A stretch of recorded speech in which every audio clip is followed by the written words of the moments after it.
Come here. Let's have a chat. All right, inspection time. Look at my eyes for as long as you can without blinking.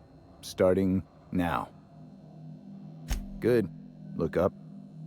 Now look down. You're doing swell. Now, name and occupation. Good enough for me. You're cleared to pass. That was a sanity check. If you had changed like the others, it'd be in your eyes. You'd also be drooling, cursing, and making a mess of the place. Welcome to the Sprat Shack. You can head on downstairs.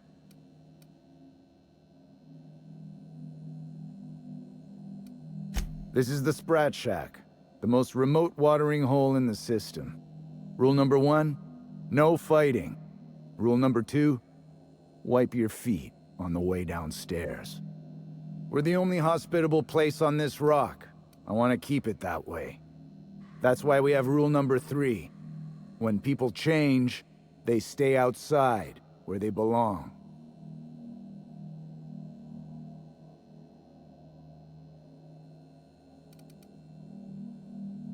Every day, salvagers and scrappers set out to comb the ruins and make their fortune. The ones who come back, they aren't always the same men or women who left. They change, never for the better.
First, they get real twitchy and paranoid, shouting at folks who aren't there. Then they smell like they soiled themselves, on account of how they soiled themselves. After that, they're gone. Nothing but animals wearing human skin. Seen it happen myself. It's never pretty. Just don't ask me to dance. Bouncer, bodyguard, law enforcer. I make sure the Sprat Shack gets only the highest caliber of clientele. That's us. Yes, your presence screams high class. We get a lot of brand-loyal corporate types, and a lot of cutthroat freelancer types. Both sides have their share of dirty scoundrels. And I hate dirt. This is a sublight bar, so most of our regulars come to plunder the old labs. The facility's locked up behind miles of red tape, so progress is slow. A lot of time to drink and reevaluate, then venture out and try again. Something bad happened here. Spacer's Choice was developing chemicals. The kind with nasty side effects. Marauders outnumber the rest of us 10 to 1. Either they came from Gorgon, or something draws them here. I don't know which is worse. This place is under a dark cloud, stranger. That's all I know. If you want the history of the Sprat Shack, talk to Lex behind the bar. If you're heading downstairs, order something sweet. Can we talk?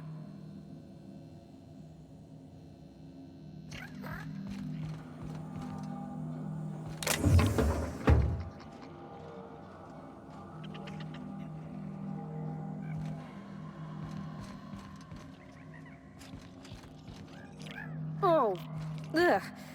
This place smells like Felix's birth. True den of iniquity. How refreshing.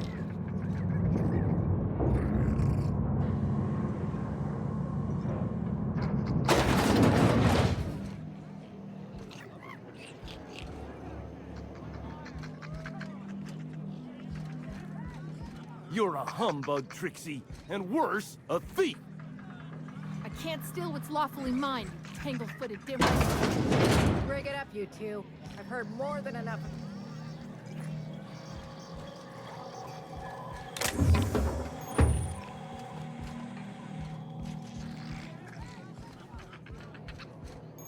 Welcome to the Sprat Shack. First one's on the house, and I won't even water it down. What'll it be?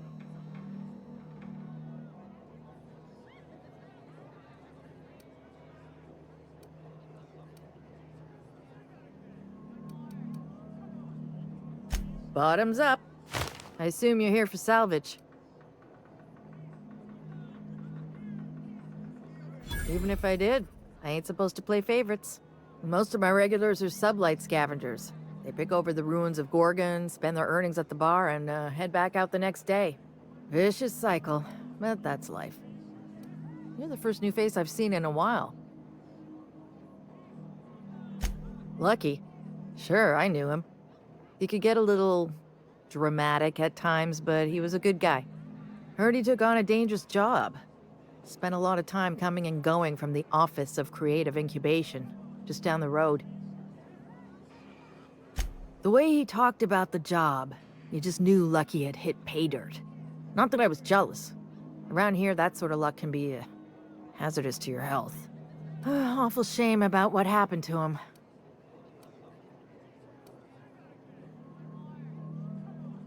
Third floor.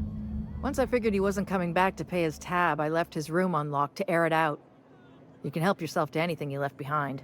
Fair warning, I've been letting the regulars use it for a quick lie down. Just wash your hands when you're done. Trust me. Spacer's Choice used to brew pharmaceuticals in these parts. That's why the asteroid smells like an old gym sock. They say Adrenatime came from here, just down the road at the old R&D lab. Very hush-hush back in the day. Roscoe might tell you more.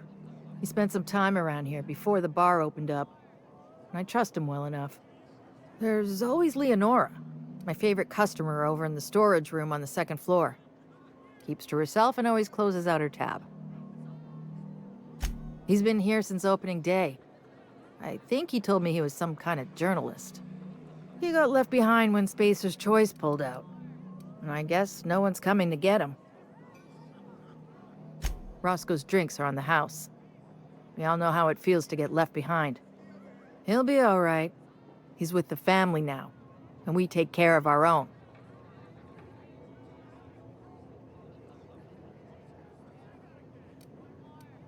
He didn't tell me and I didn't ask. I'm his bartender, not his human resources rep. If you believe the chatter, a lot of good folks got left behind, and a lot of bad folks made it out. Sometimes that's all there is to it. Nice lady. Been coming around a lot these past few months. She isn't with Sublight, but seems to know the lay of the land better than anyone. She spends most of her days drinking alone.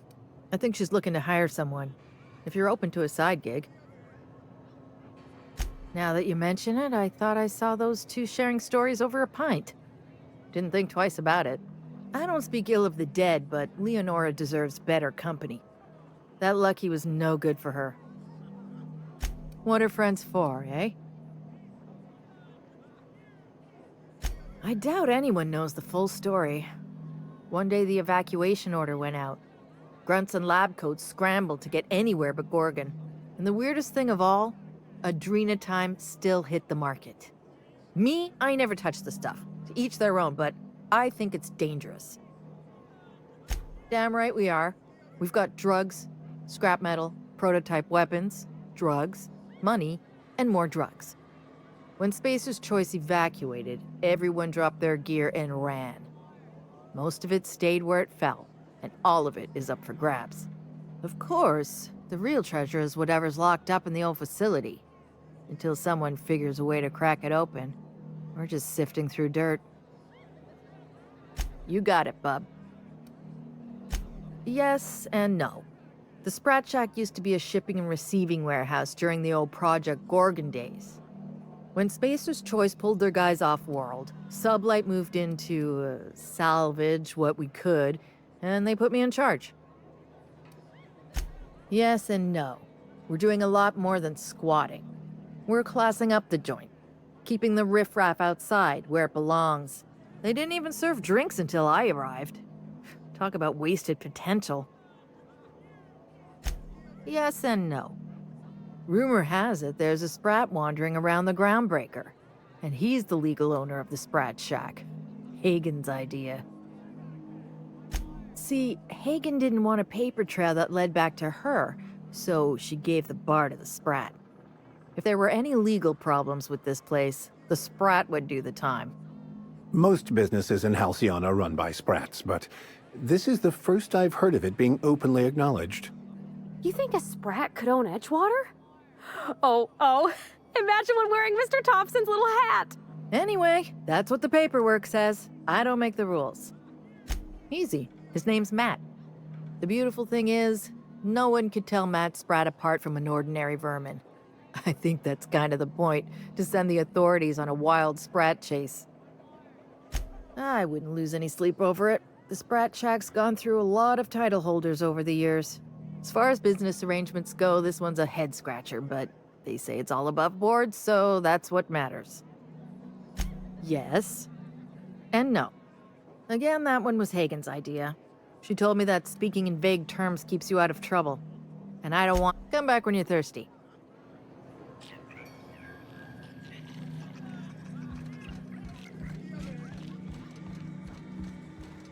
You think the folks here like strangers? Because some of them are looking at us like, maybe not. Surprisingly, this place exhibits an aesthetically pleasing use of space.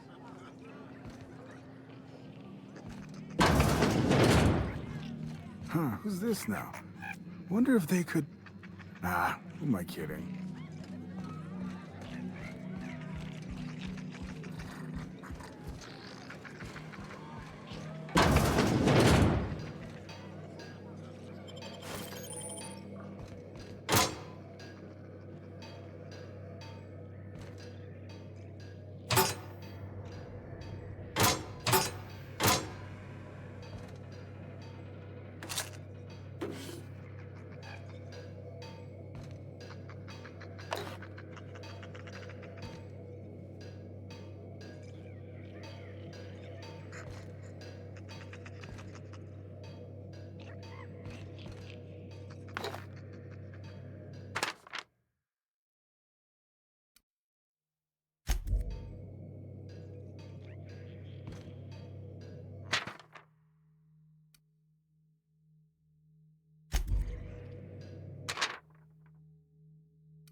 Can we chat?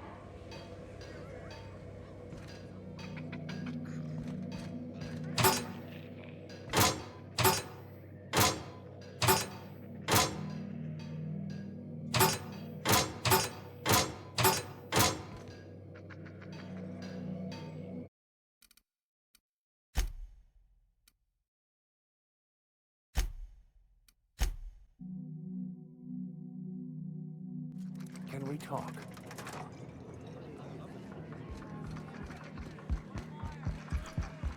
You think the folks here like strangers? Because some of them are looking at us like maybe not. Surprisingly, this place exhibits an aesthetically pleasing use of space.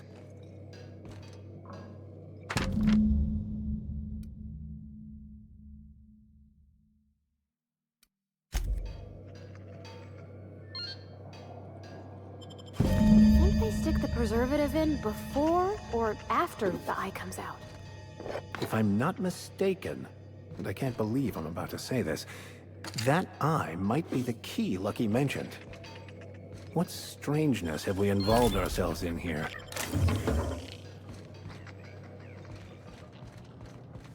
What have you got there? Adrenatime, I think. Found some in an old busted crate. Someone's in here! Hold on. It's coming back up again.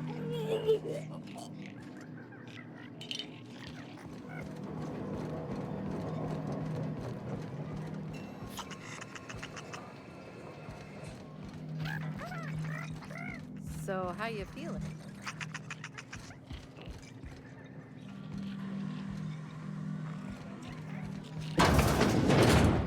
Jerome would have loved this place.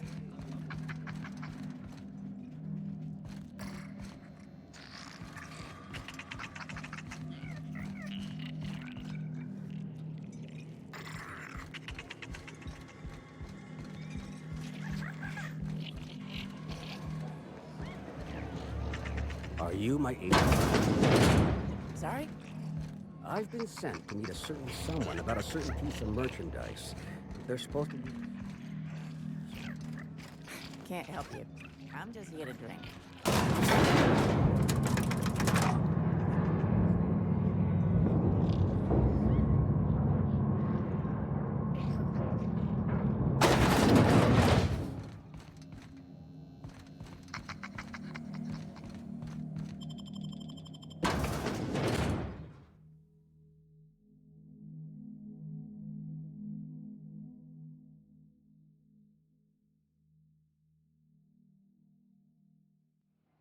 Don't you worry, Mr. Lucky Spirit.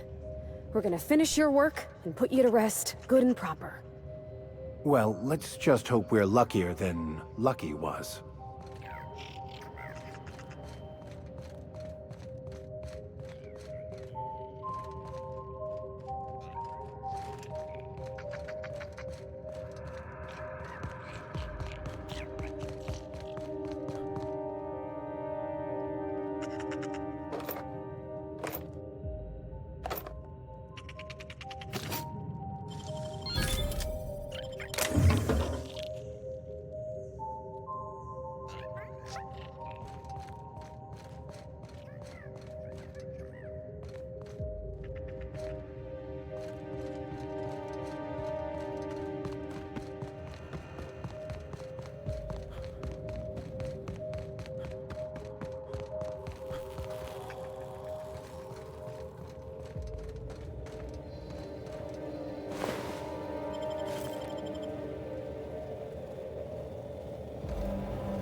Keep an eye out, Captain.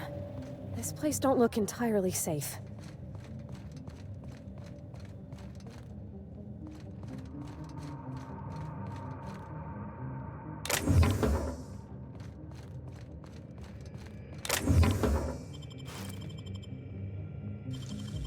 You're a deft hand with a mag pick.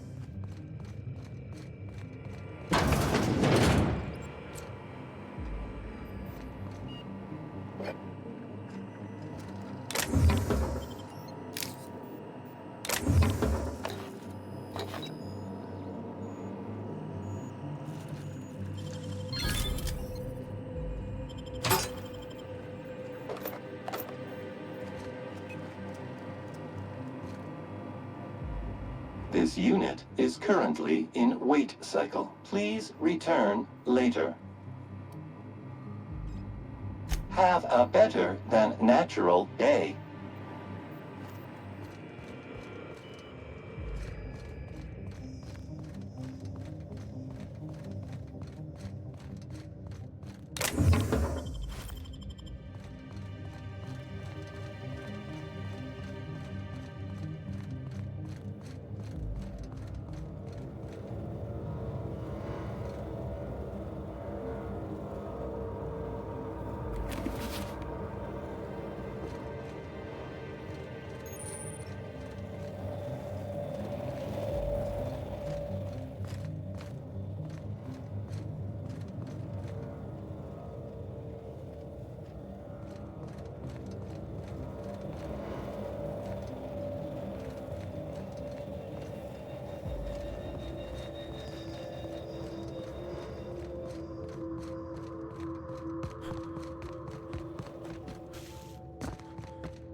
Go!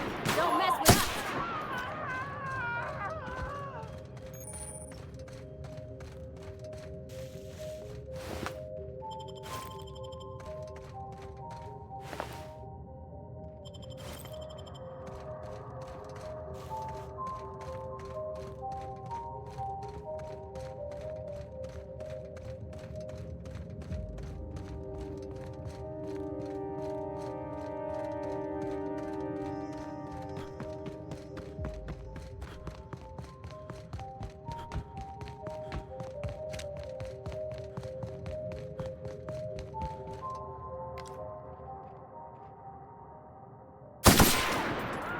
I smell blood!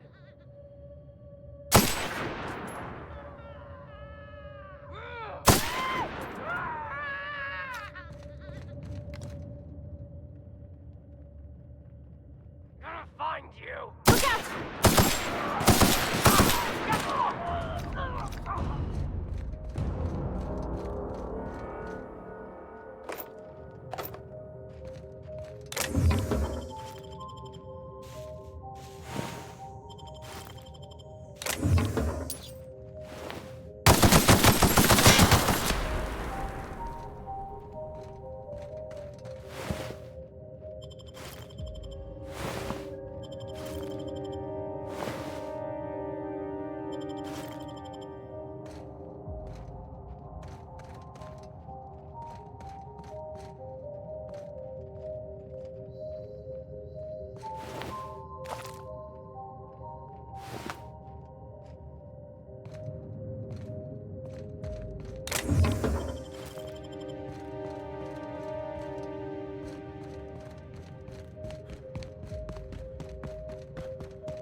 Wonderful work, Captain.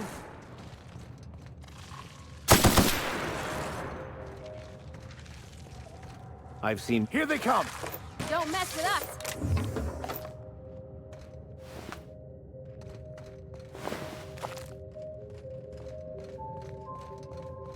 Where were we?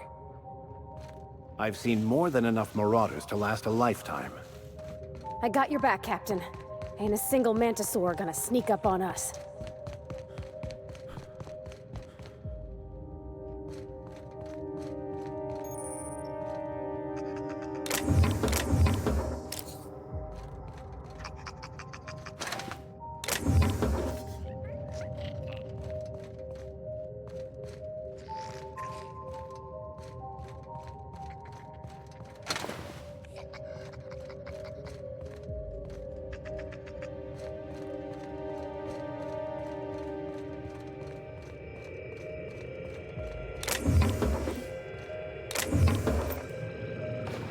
Close call. I thought I knew the OCI backwards and forwards, but Marauders got a way of finding every nook and cranny on this rock. OCI. Fancy joint. Smells like Wentworth's and leather. A real slice of Byzantium. You don't set that up unless you're planning something big. Adrena time? Sure. But something tells me there's more to the story. Got a hunch to follow up on near the old mines. I'm leaving this here, in case I gotta come back. Can we talk?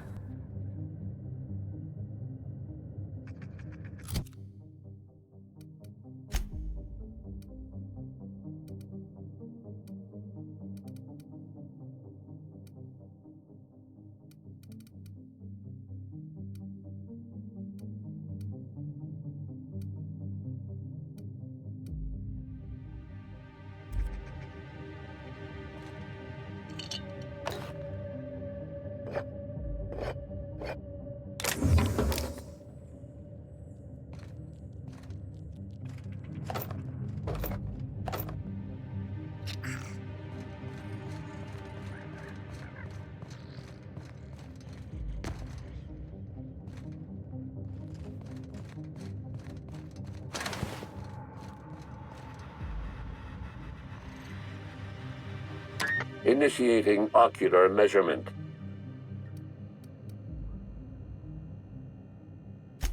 Measurement complete. Ocular identification complete. Welcome, Clarence Mostly. Access granted. Welcome to the Office of Creative Incubation.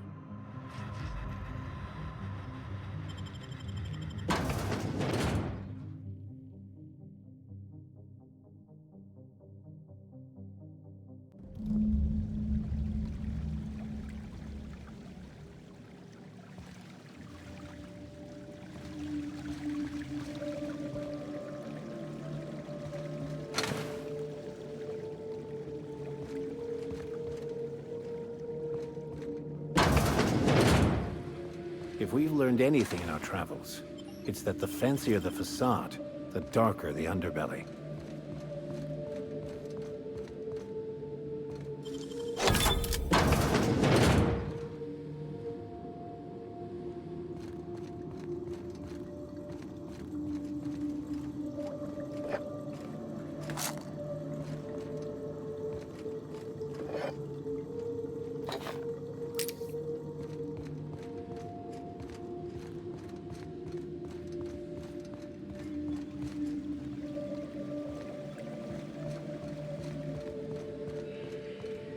They got one for Edgewater. Oh, it's just Saltuna. Come on, we got a volcano too. Spacer's Choice is unreasonably proud of their low-quality fare, aren't they?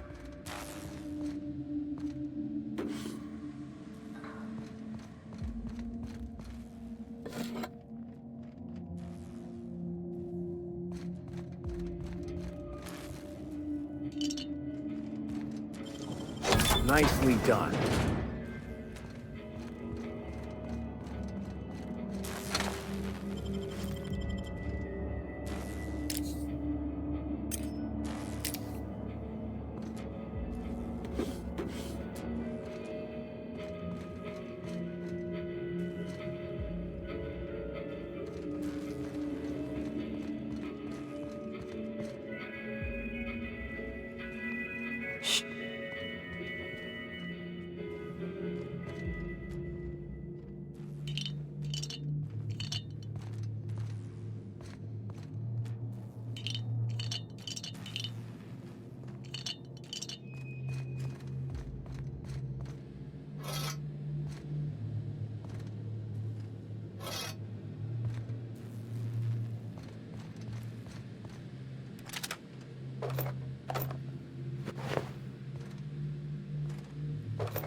Wish I could do that.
coming! Have your back, Captain.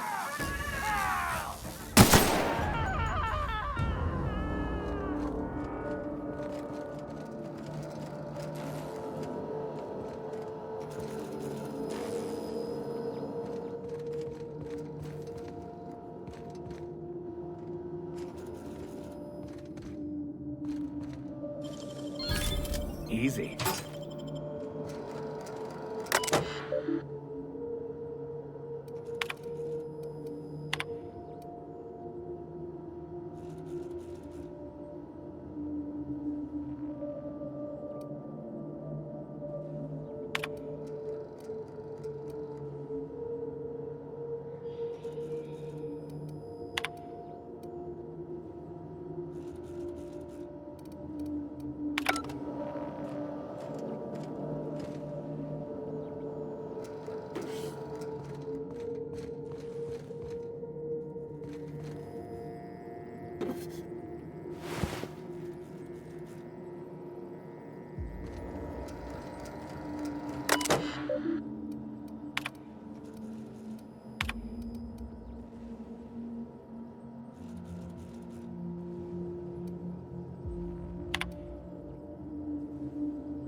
Impressive as always.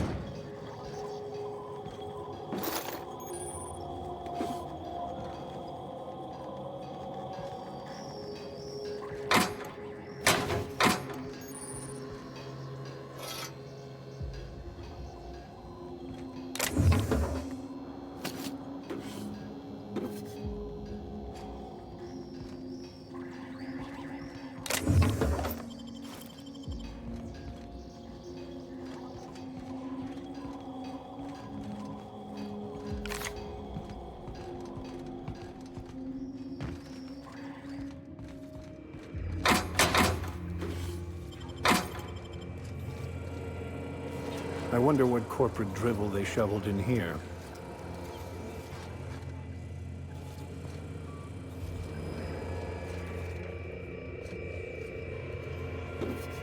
About your test subjects, I assume you're trying new formulations on humans, correct?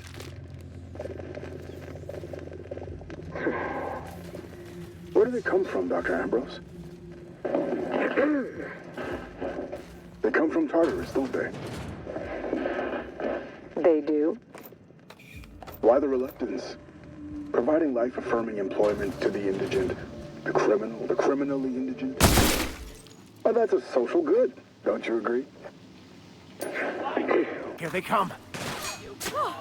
Look Look at us! There's something weighing on my mind. I have a staff meeting to attend. Excuse me.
Shoot.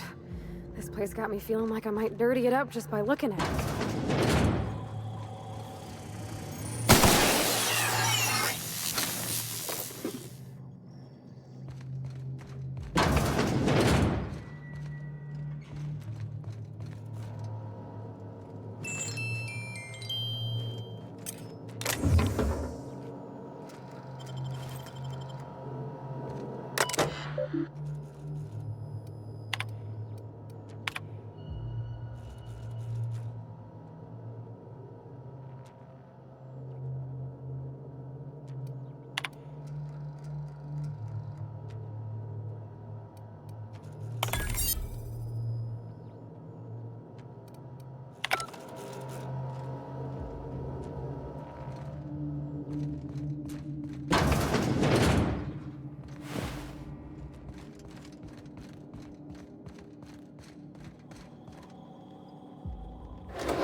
I knew I heard a little weasel sniffing about.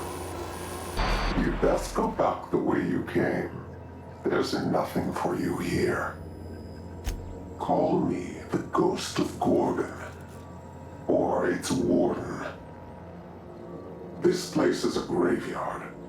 All that was done here should be forgotten and left to rot.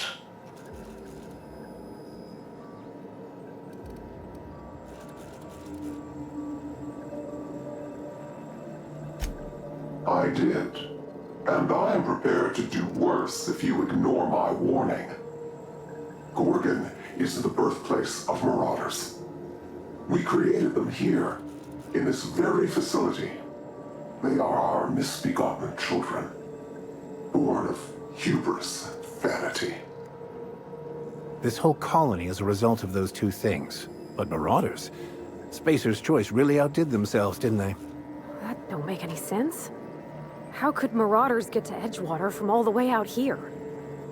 They hold no fondness for trespassers. I've placed the facility under emergency lockdown to keep them safe. Let the marauders die in peace, or I will make certain that you die with them. I thought it was just through dehumanizing workers and crushing their spirits, but it seems like that wasn't quick enough for Spacer's Choice. Mr. Thompson used to say marauders are just folks whose spirits have been weakened by charity and laziness. You mean that wasn't true?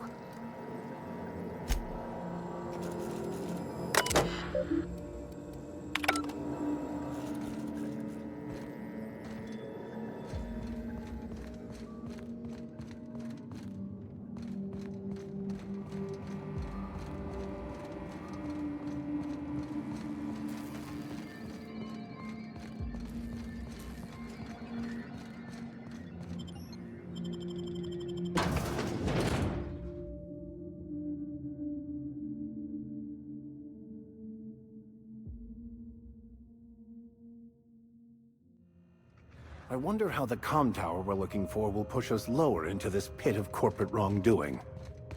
I sure hope that spooky person on the screen ain't waiting for us. I'm about ready to jump out of my skin as it is. This all promises, at the very least, to be interesting. In a macabre sort of way.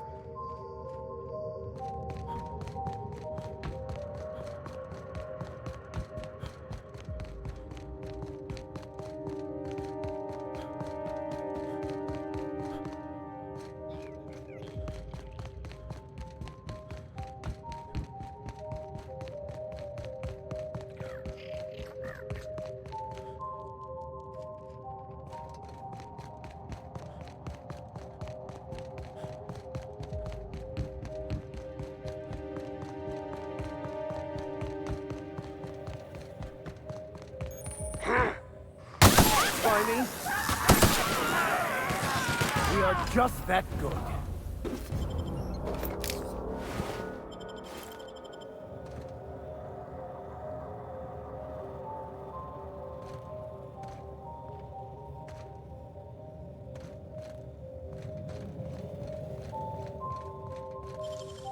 You're an artist, Captain.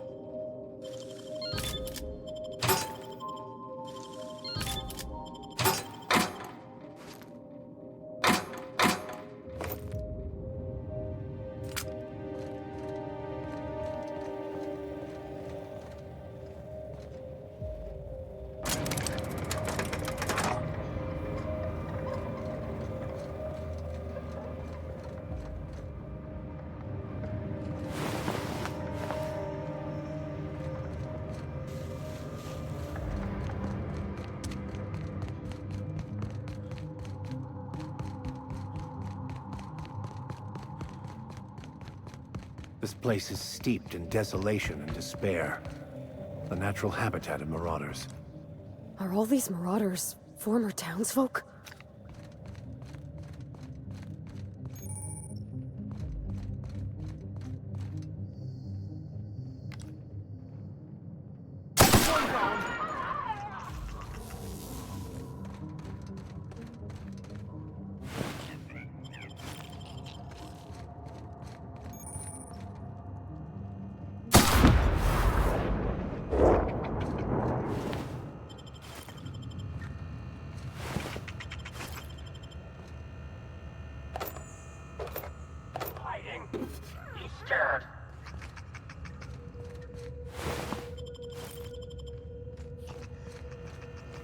Here they come! This will be over quickly.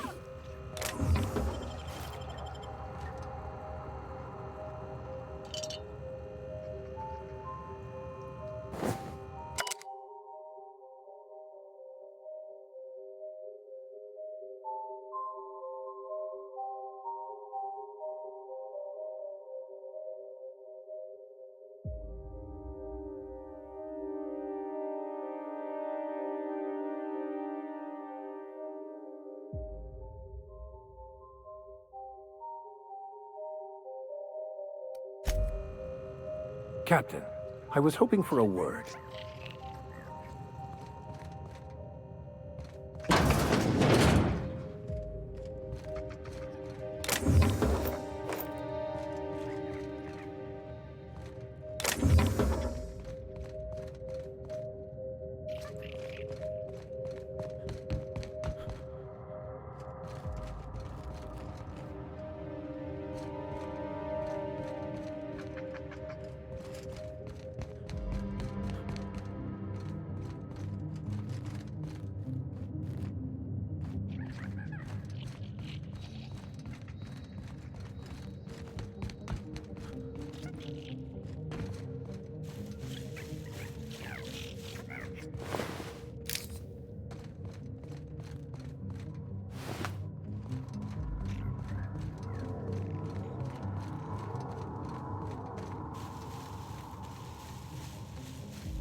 We make quite a team, my friend.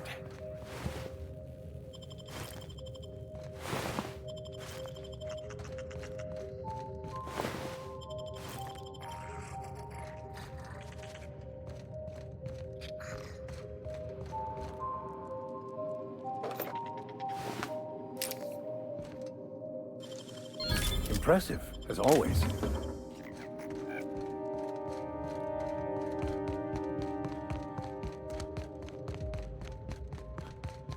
A lot of the equipment here is still in good shape. Wouldn't go amiss in Edgewater. Spacer's Choice wouldn't abandon such an expansive and expensive operation without good reason. Or in their case, a really bad one.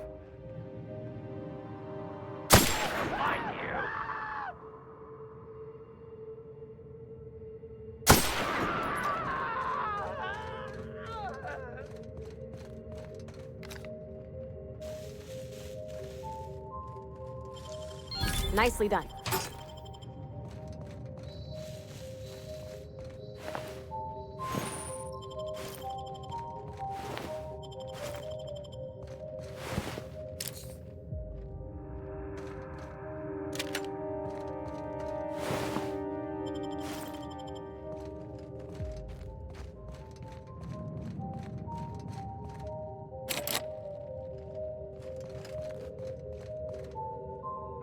Incoming!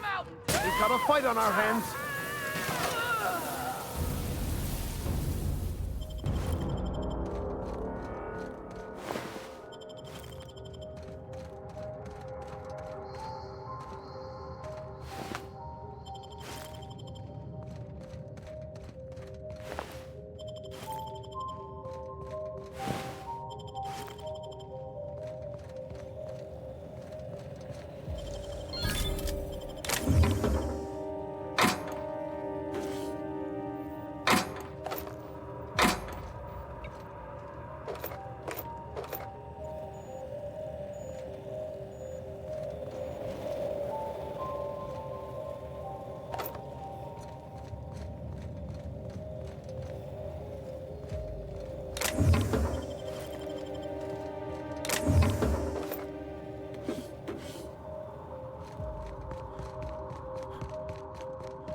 Transmission request from Ambrose Manor.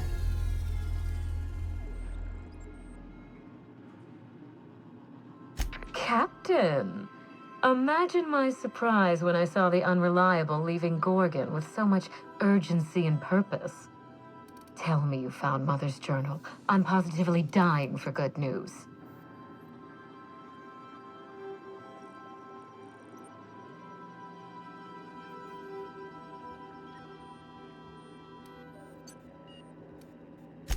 Someone? You mean someone still has access to the facility? Oh, after all this time. Who was it? That doesn't narrow it down by much, but I think you're onto something. Make sure you have eyes on the back of your head. I doubt we've seen the last of this human vexation. If I know Spacer's choice, getting past the lockdown will be more complicated than just hitting a big red button.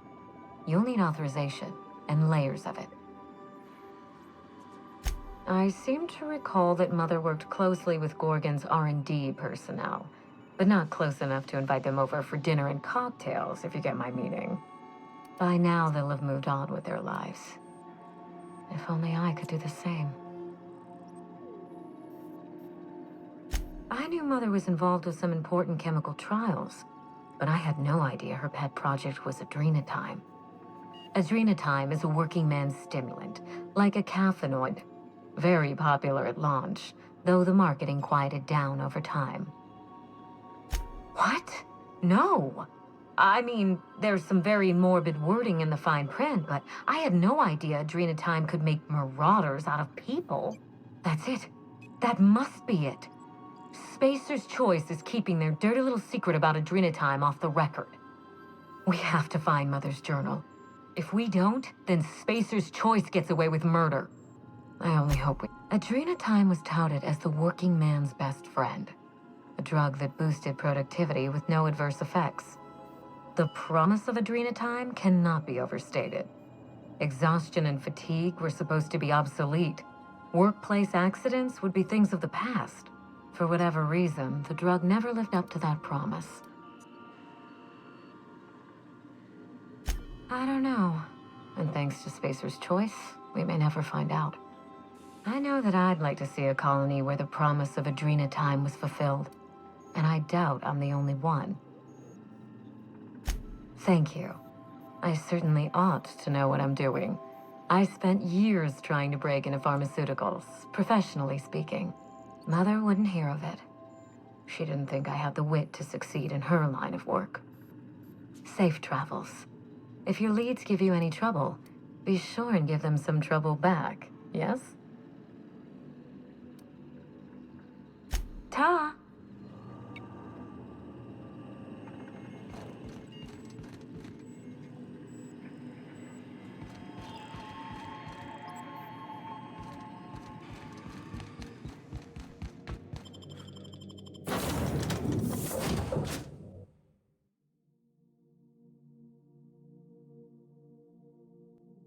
Can we talk?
Welcome to the Musgrave Family Collection. Still a work in progress. If you're here for the annual Canid review, I'm afraid it's already over. Only thing going on behind those doors is good, old-fashioned lawful behavior. This greeting constitutes your confidentiality agreement. You hereby agree not to disclose the location or existence of these events. Thank you for cooperating.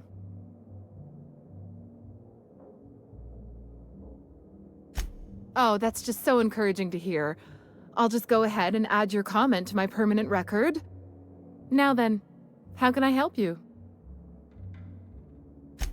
Mr. Mostly is indeed attending our event, although I am disappointed to discover he did not officially enter his Canid La Place into our competition. You should find Mr. Mostly just inside the prep room. Head inside and take the door to your left. We find that our clients enjoy the appearance of participating in illegal activities. Secrecy contributes to a feeling of indecency. The Musgrave Family Collection was intended to be a gallery of fine art. And here we are, using this place to practice semi-legal Canid shows. Scandalous, isn't it? That's privileged information. I really shouldn't tell you. That's a fair point. All right, I'll tell you. But just keep this between us. The Musgraves own one of Earth's largest private collections of art and literature. They were going to have the entire collection shipped all the way to Halcyon. Unfortunately, that collection never arrived. We haven't heard anything from the delivery convoy, and there's some purely hypothetical concern that the collection might be, well, I was going to say indefinitely delayed by unforeseen and unknowable circumstances, but yes, let's go with that. Anyway, that's as much as I can tell you. Will there be anything else?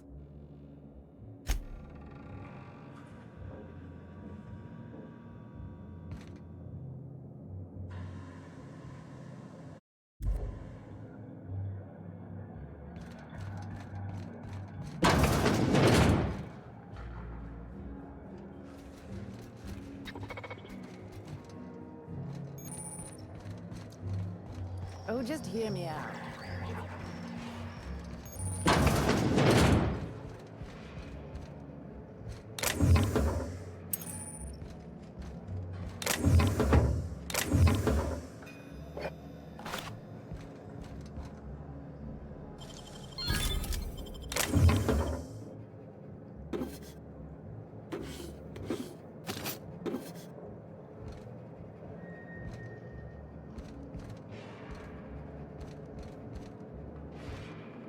Hey, Maverick Johnston's newest star.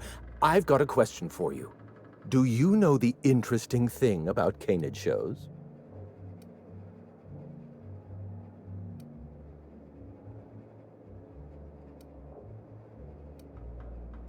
Mathematically speaking, the interesting thing about Canid shows is this. They're an exercise in futility. Winning is predetermined. Over time, the inevitable trend is that the race goes to the swift. Time and chance are just statistical outliers. In other words, if you put enough Canids through enough trials, the one with the most optimal attributes generally wins. Exercise in futility. What gave me away? Wait, don't tell me. You've read my monograph, Putting the Us in Calculus, or How to Use Mathematics to Find Your Statistically Significant Other. I'm afraid I don't really do autographs, but yes, I am Clarence Mostly. Yes, that's us. Mostly oak trees, too. My grandfather invented them, you know. Well, no, he didn't invent mostly oaks, but he did purchase the naming rights back during the terraforming days. It's essentially the same thing. Oh. Then you're not here about my monograph. It's true, I was involved with Project Gorgon, but that chapter of my life is long since closed. Listen, I don't know what you want with Gorgon or with me, but let me give you some free advice, Let the past go. Live in the moment. Enjoy the party. I was wondering if you were the sort of person to accept sensible advice or respond with threats of violence. Thank you for resolving that ambiguity for me. Lifting the lockdown won't be easy. You'll need to send overrides from the chem lab and human inquiry. I don't have that level of clearance, but I know 2 people who do.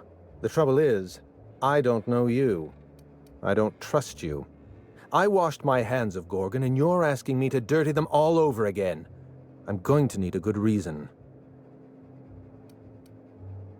Why are you going through all of this trouble for a journal? Actually, don't tell me. I'd like to maintain plausible deniability. I want a favor from you. Do something for me, and I'll do something for you. That way, we don't have to rely on mutual trust. A grand prize trophy to the Canid Review. I want it in my hands. Get me that trophy, and I'll give you the remaining researchers. Names, locations, as much information as I have. My Canid, Laplace, is statistically superior to every other Canid in this review. Better average sprinting time, superior gait coefficient, optimal anatomical symmetry. I didn't bother entering little Laplace in this pointless contest. He's already won on paper, you see. That trophy rightfully belongs to him.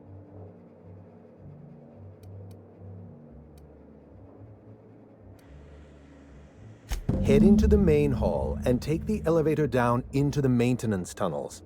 You'll find a service passage that leads up into the trophy room. The maintenance tunnel is the only way up into the trophy room. Some technician barred the door shut on our end. Ask Tilda Coatsworth about it, over by the podium. Oh, you're quite welcome. I look forward...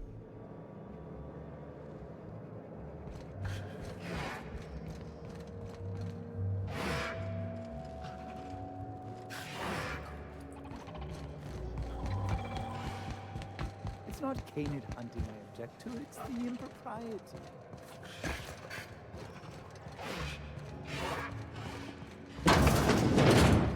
Are you free to talk?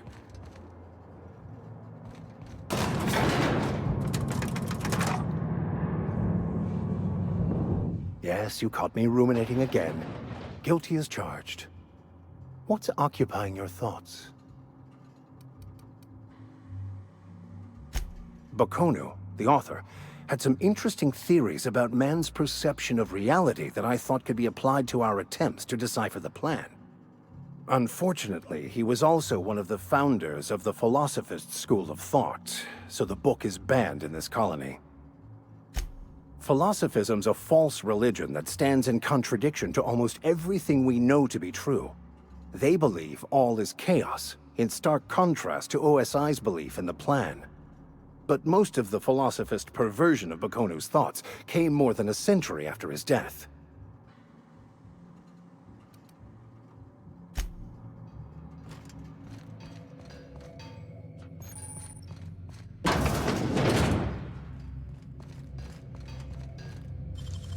Great work!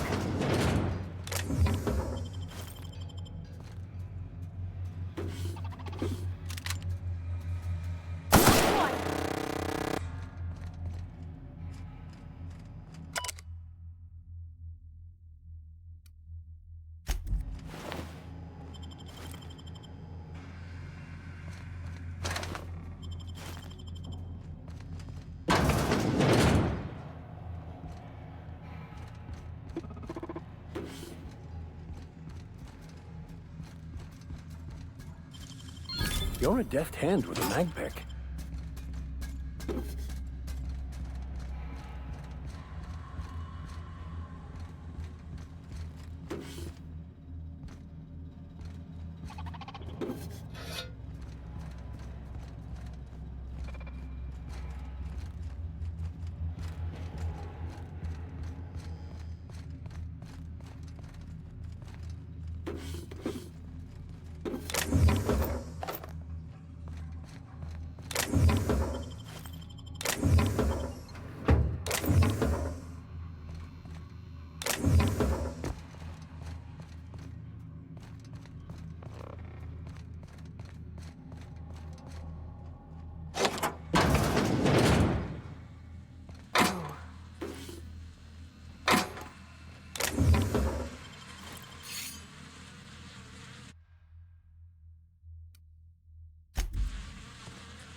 Nicely done.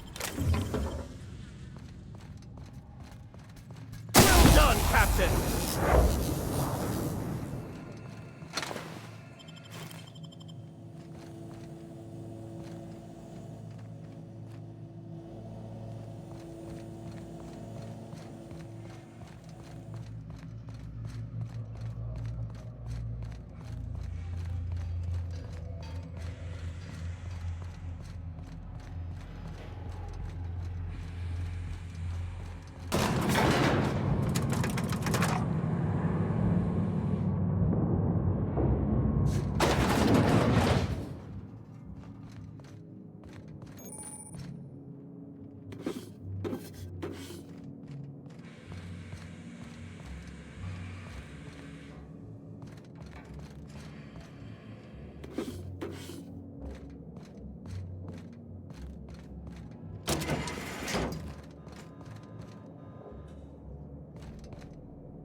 Great work.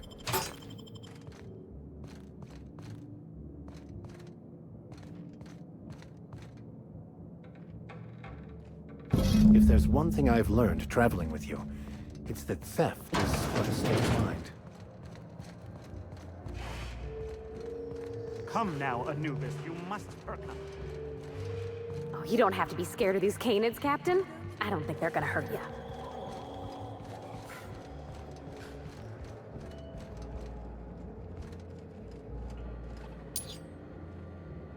You know, the careers of 9 out of 13 actors end after their debut serial. Enjoy the fame while it lasts. My trophy! Look at this thing! Have you ever seen a more garish monument to the boredom of the elite? If only Grandfather Mostly were alive today, I would have loved to wave this trophy right in front of his cataracts. I hope you won't take it personally when I say I had my doubts about you. Nothing ever gets done in Byzantium, you see. Competent work is, well, a statistical anomaly. Lifting the emergency lockdown requires overrides from the Chem Lab and Human Inquiry. Access to those facilities requires authorizations from 2 senior-level researchers, Marion Blakesley, Jasper Lowe. They went into hiding after the project collapsed, but I've managed to calculate their last known whereabouts within a reasonable margin of error. I see you're familiar with my technique. I'd love to show you my numbers, but there aren't nearly enough napkins in this room. After the project shut down, I had to keep my mind occupied. I worked on my actuarial tables, calculated the average lifespan of a Spacer's Choice worker, that sort of thing. I realized some of the researchers had to be alive. I ran some numbers, did a little research, and concluded that the 2 most likely survivors are Marion Blakesley and Jasper Lowe. Nonsense. I just needed a good old-fashioned statistical problem to busy my mind. Keeps the faculties lubricated. Let me stop you there. I don't accept anything for free, and if you're going to analyze me, I'd have to go through the trouble of hiring you on contract. Think what you will of my intentions, my calculations are sound. You'll find Marion Blakesley and Jasper Lowe at the enclosed locations.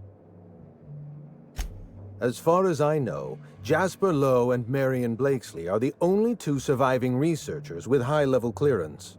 If you want to lift the lockdown on the manufactory, you'll need to send an override from the Chem Lab and Human Inquiry. I'm afraid it's the only way. I know it feels like you're being led on. What is that colorful metaphor commoners use? A wild sprat chase? Remember, this is Spacer's Choice we're talking about. Their security protocols are just as inefficient and frustrating as their manufacturing. I'll tell you what I can. Dr. Marion Blakesley supervised the Human Inquiry and Auditing Facility. Live subjects, measuring tape and syringes, that sort of thing. Someone sabotaged the facility. Blakesley tendered her resignation and vanished. I'm reasonably certain she's hiding in a maintenance bay on Groundbreaker. Well, with Spacer's choice equipment, who even knows? Dr. Blakesley tendered her resignation lawfully, but under suspicious circumstances. If you want to know more, you'd best ask her yourself. Dr. Lowe described himself as a dazzling genius in his review. I disagreed. Of the 19 criteria that constitute the rubric of genius, Dr. Lowe only met 15. After the project shut down, corporate traded him off to Auntie Cleo in exchange for 5 lab coats. He's been transferred to an orbital lab around Olympus. Oh dear. How do I explain this without using too many syllables? Lab coats means scientists. It's a colloquial... It's slang. Let's get back on topic. You'll find Dr. Lowe in an orbital lab around Olympus. Certainly. What's on your mind? My eye! I was wondering where I'd misplaced that old thing. It's perfectly preserved, you know. Every eye possesses unique dimensions, not unlike a fingerprint. The circumference, the shape, the color of the iris. An eye makes excellent proof of identification, assuming you don't mind removing one. I'd rather not get into the details. If Spacer's Choice ever asks you to test out their new model of monocle, just say no. Well, that's rather responsible of you. I'll put a good word in your Yes?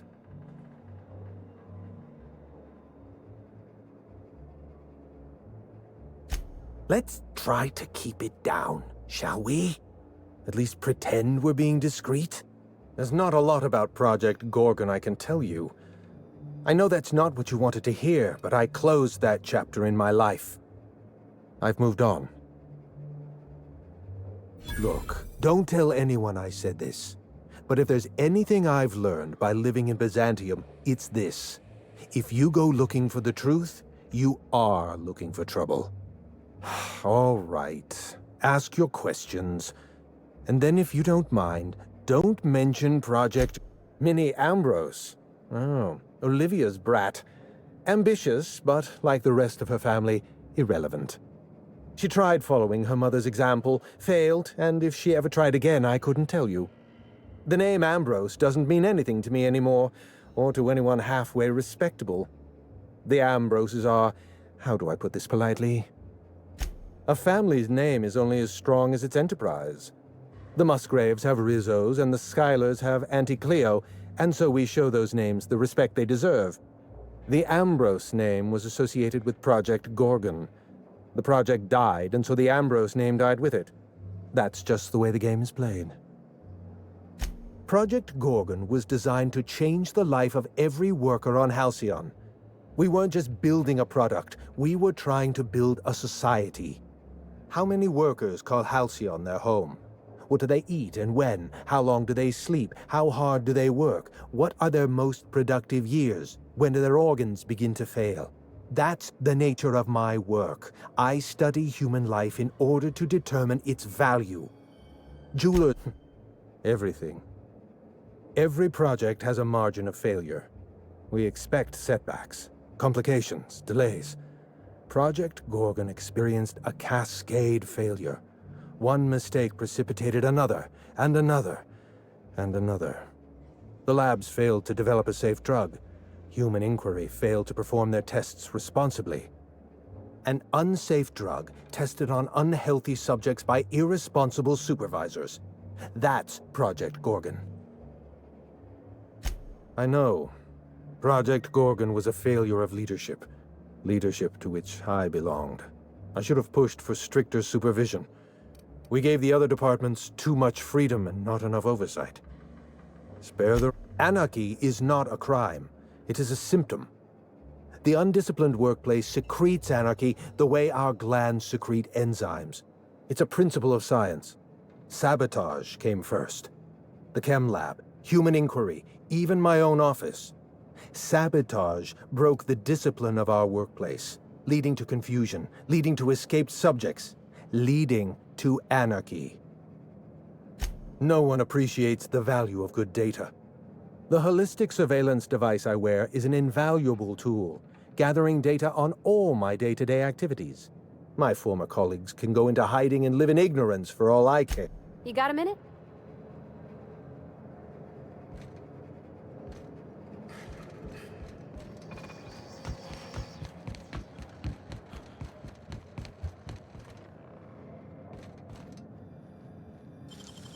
Easy.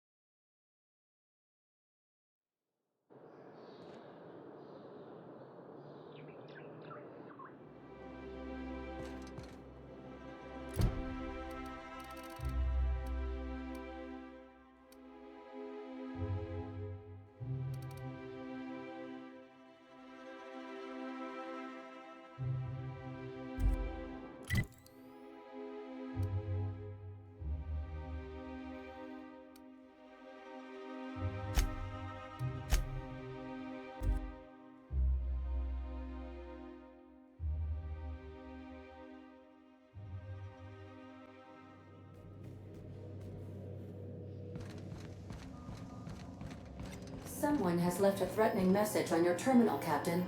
I was unable to trace its origin. Please make a note of it.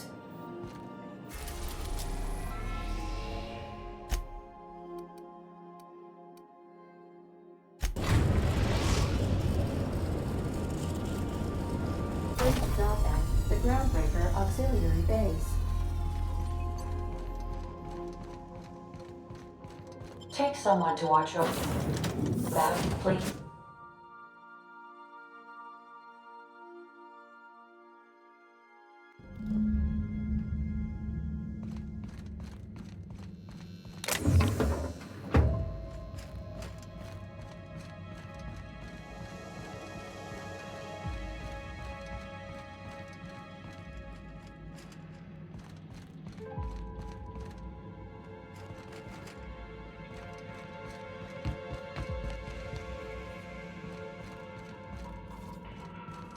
For some reason, I'm not a... You, over here. It's Chad. Hey, you serious? Get back here. So, hey, you're trespassing, and I'm armed. Maybe take a second look at your life choices, pal. Yeah, I know that lady. I know she's looking for, solitude. She hired us to make sure no one comes sniffing around. Guess that's bad news for your plan there.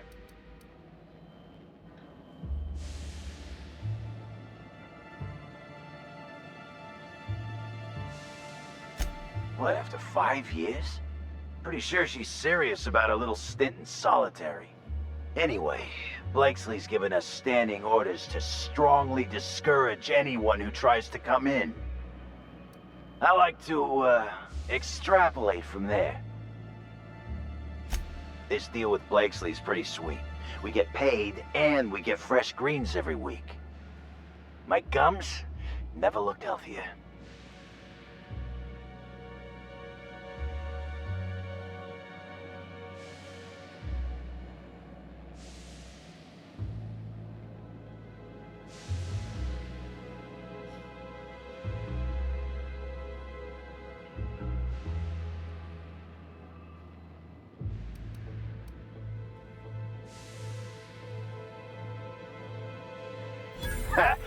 What?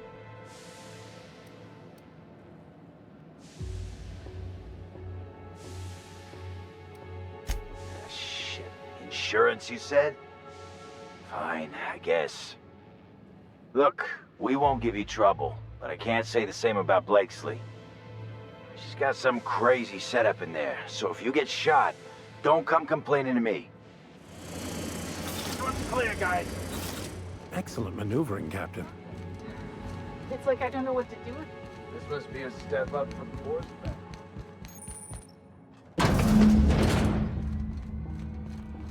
You have to be kidding me. I thought I made myself clear. Wait, what's with this? Hello? Damn it. Look, I get it. Some people need things spelled out for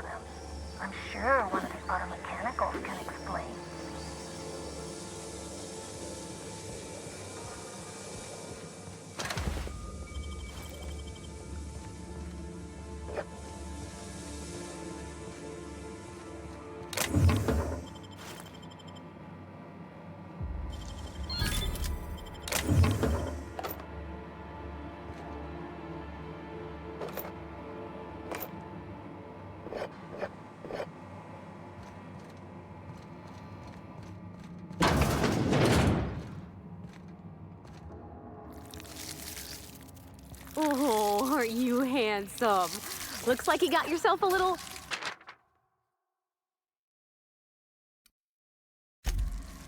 snack.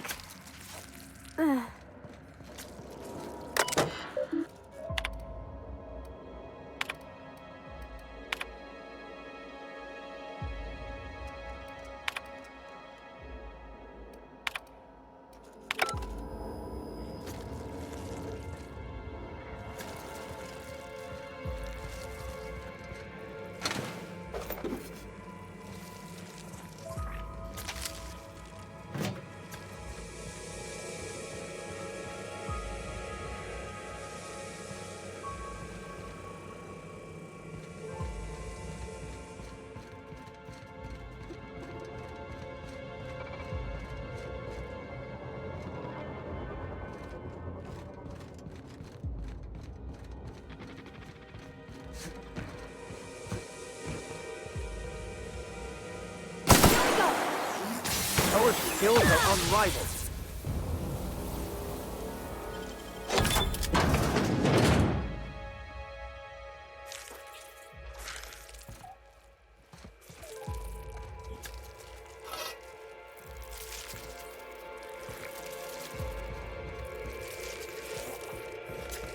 Observation log, date, who knows. Subject number, well, let's call him Percy. Percy. Captain, don't do that. It's me.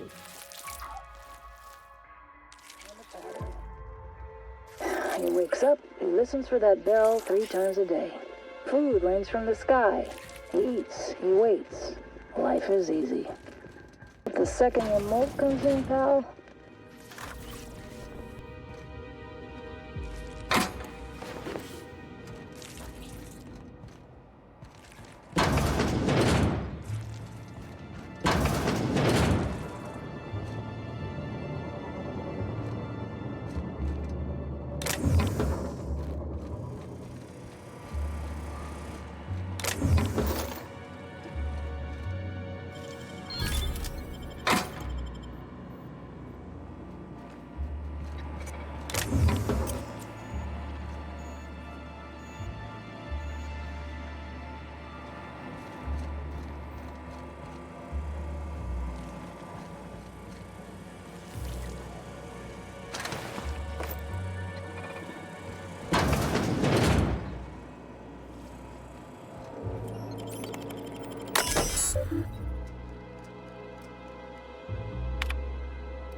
great work.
There's something going on inside there.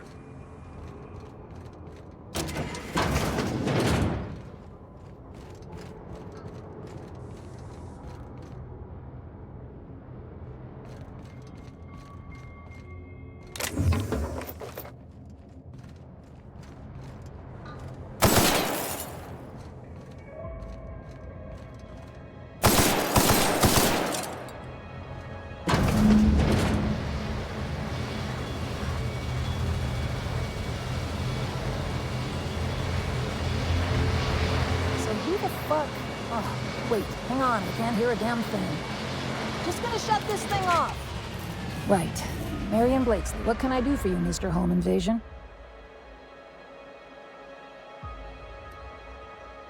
Spacer's Choice send you? Took your sweet time. Gorgon? I holed up in a forgotten cargo bay of a rotting colony ship just so I could never hear that name again. But here you are.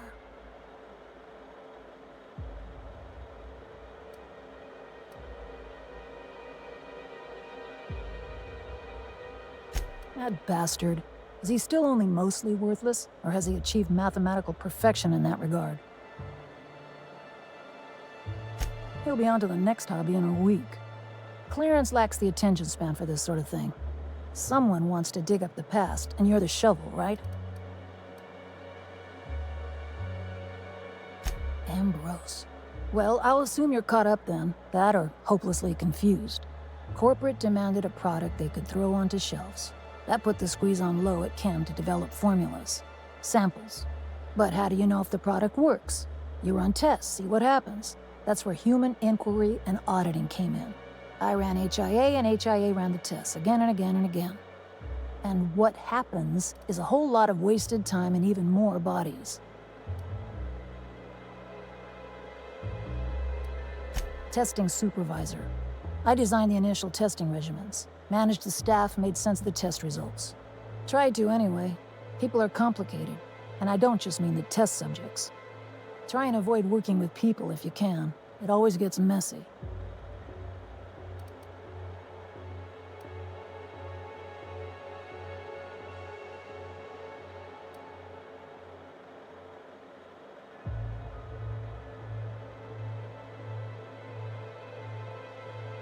I'd have tidied up a little if I knew you were going to break in. You've heard the adverts, right? Work day and night, still feel refreshed the next morning. Now, what we tested for was dexterity, efficiency, compliance. The traits of a good employee. Numbers never came out right. I could have pumped gallons of those chemicals into every living soul in this colony. Wouldn't have changed that. What we got was marauders.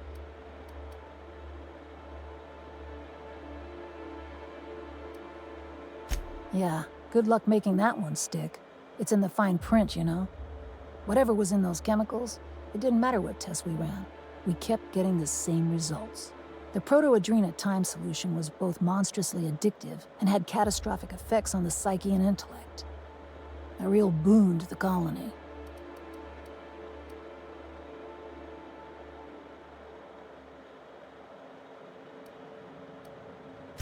We had a few weird accidents, escapes, minor setbacks. But one day, all the test subjects got loose. Sabotage, they said. Wasn't just us. All of the facilities got hit hard. Shut us down for a while. That turned out to be the last straw. Nah, didn't much care by then. Don't care much now. Spacer's Choice wasn't getting much use out of us anymore, so they shuttered the project, kicked Adrena Time out the door. And I came here.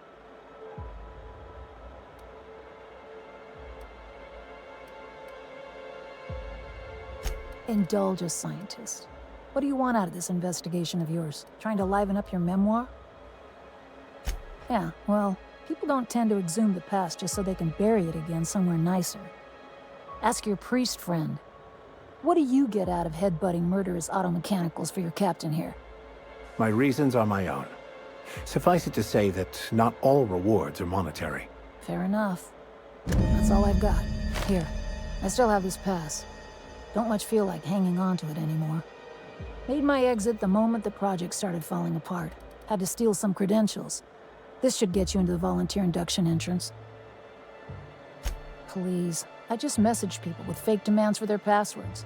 That's when they didn't just leave codes written down on pieces of paper. If I couldn't talk my way out past a simple facility lockdown, I'd be working for Rizzo's. That'll get you inside. What you do from there, that's up to you.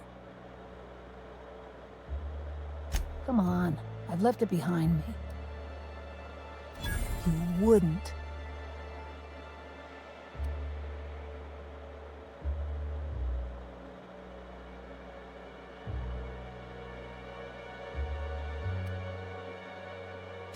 Damn it. Fine. Fine, here, I remember one of my access codes. Just punch in the keypad equivalent for replication. Should get you into the offices. Maybe get you to my terminal a little sooner. Go test that persistence of yours out on Gorgon. Yeah. I'll make sure the auto mechanicals don't bother you on the way out. Let's talk when you're free.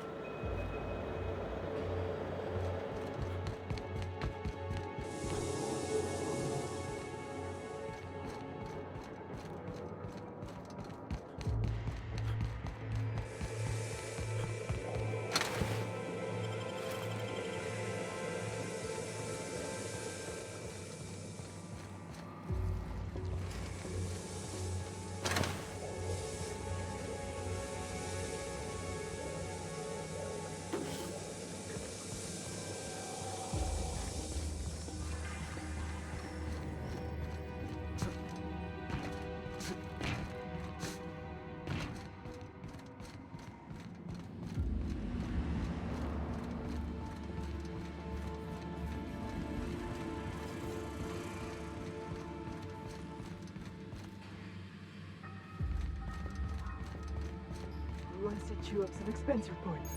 That's a good one.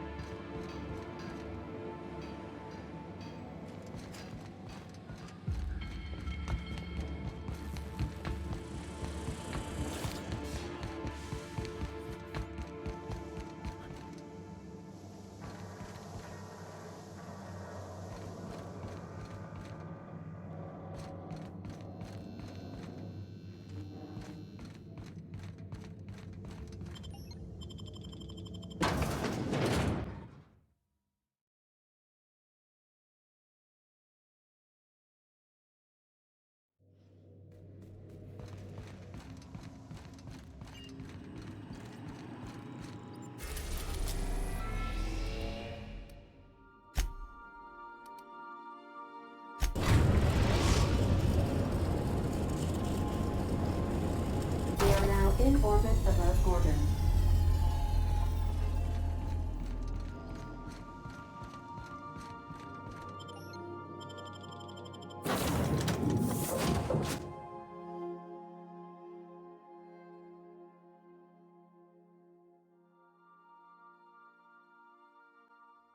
Is that an Apex Mark V queso atmospheric dome? I've never seen one in person. Magnificent.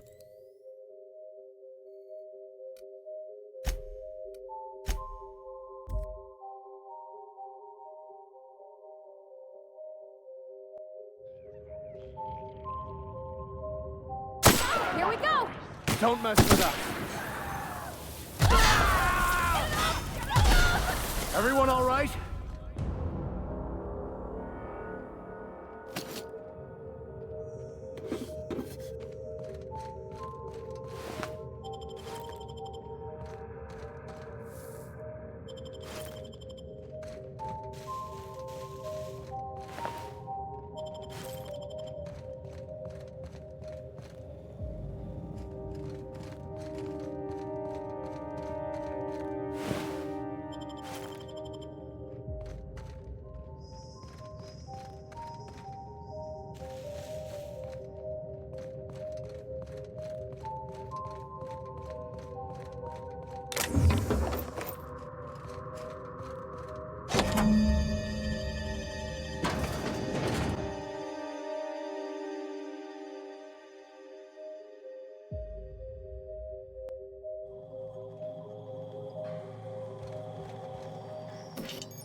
Oh my law. What is that smell? I fear the stench is but a meager taste of what's to come. Perhaps taste was the wrong word to use.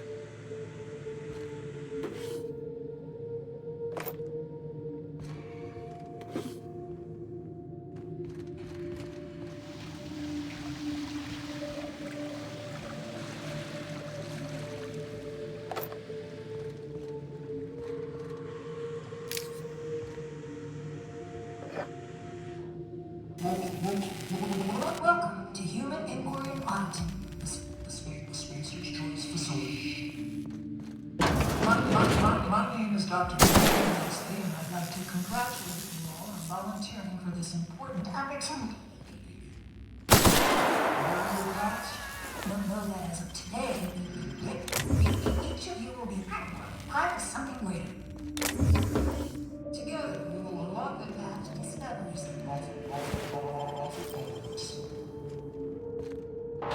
Our brightest minds did their dirtiest work here.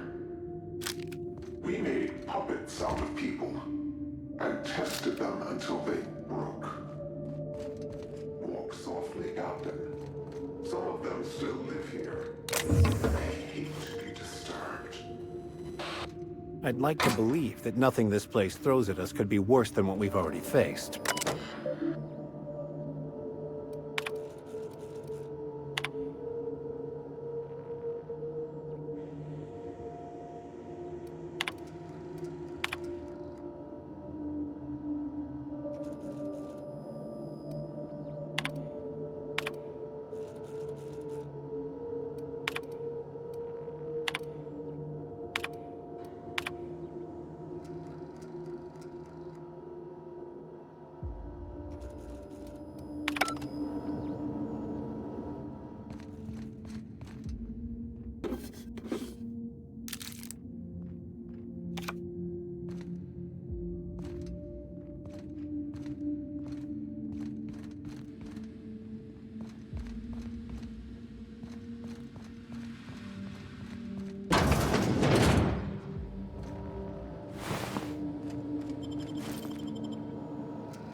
I thought these folks were supposed to be volunteers. Why do they got them bunking like prisoners? This whole place reminds me too much of my own incarceration, to be honest.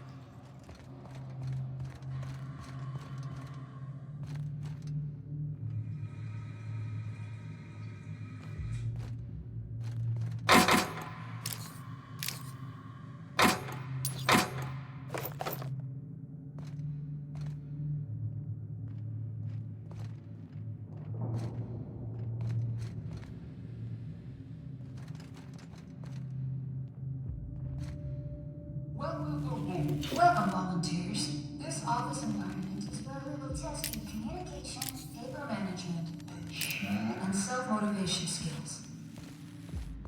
This is your time to shine. You may just find yourselves doing similar work in a real office. Remember, compliance begins with compliance with all instructions from facility personnel.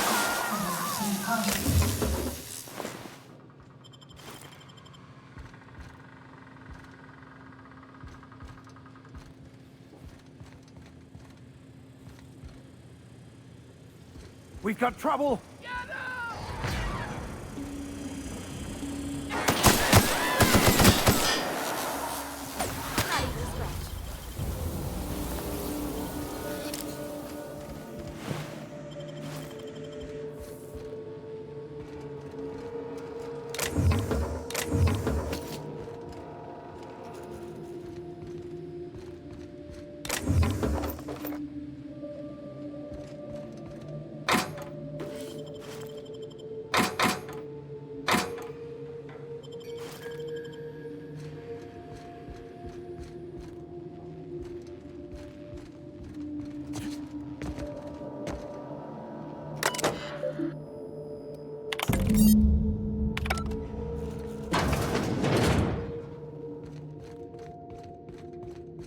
Wow, you could spy on just about everyone from here.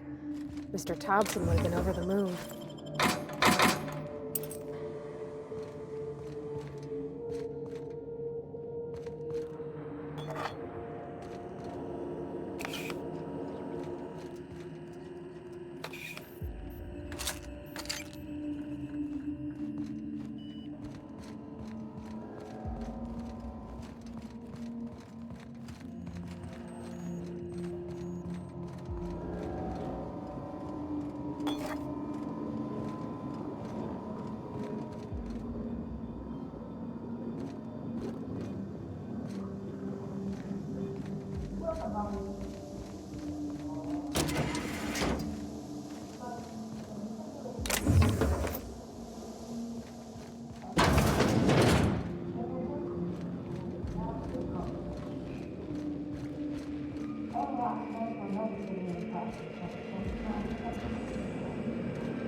Hey, Captain, can we talk?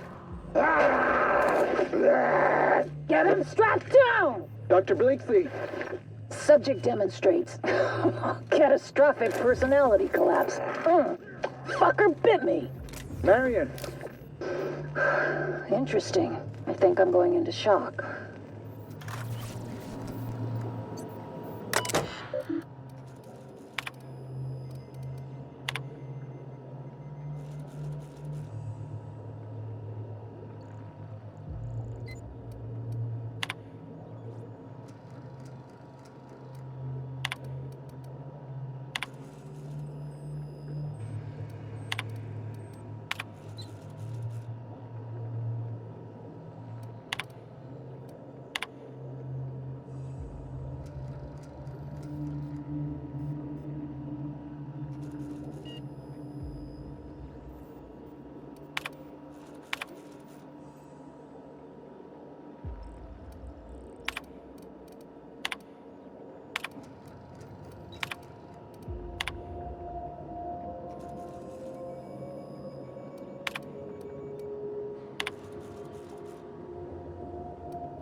I don't believe we've discussed side effects, Dr. Ambrose. The drug's not ready for release yet. The side effects... Here they come! Right, you!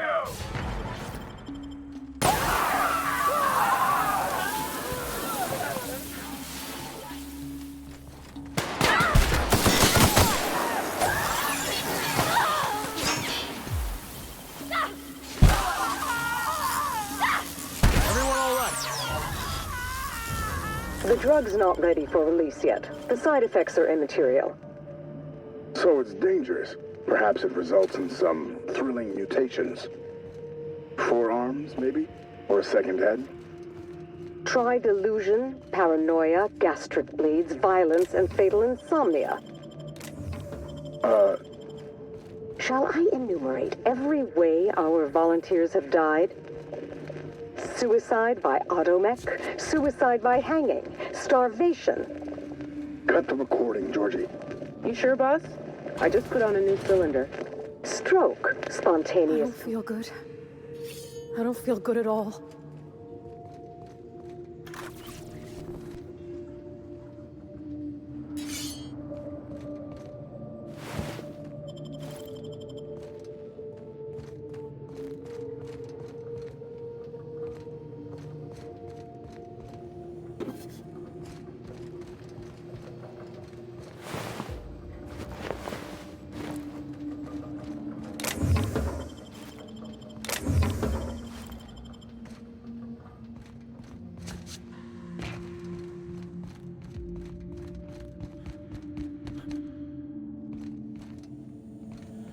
I don't want to see no more. I can't take this. Each discovery is worse than the last. Human depravity knows no bounds, does it?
Nicely done.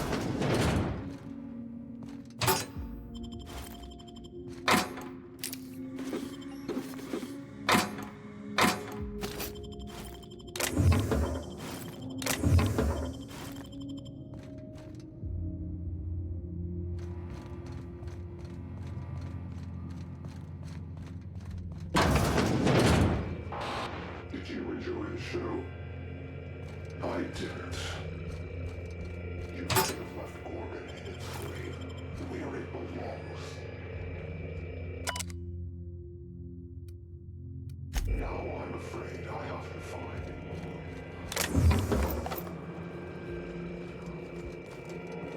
If this person is spending so much time watching us, where will they find the time to plot their diabolical machinations that will spell our doom?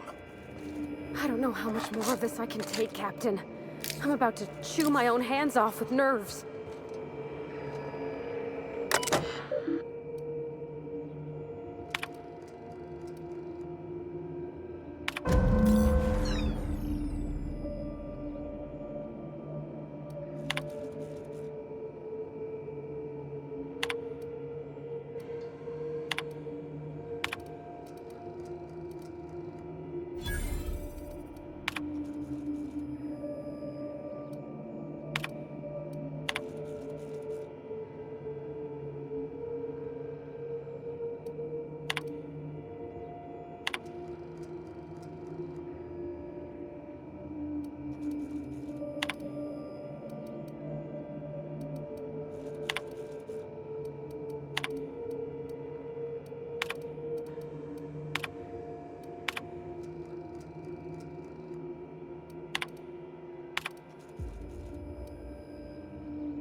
I knew this place wasn't gonna be some pleasant seaside stroll, Captain, but I don't know how I can live with what we've seen here. I can't accept that, Captain. The folks responsible for this nightmare, they were capable of kindness, but they chose cruelty. They knew, Captain. Spacer's Choice knew all along what Adrenatime did, and they sold it anyway. You are the master of understatement, Captain. Maybe Miss Ambrose can help fix things once she's cleared her family name. She could hold the board's feet to the fire. Make them pay.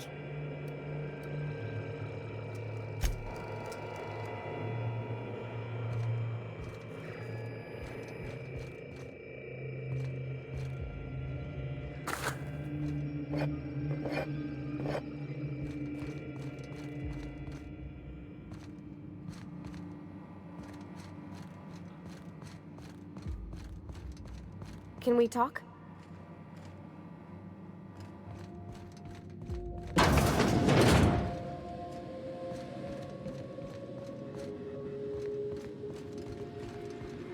What they did here? I ain't ever gonna shake this.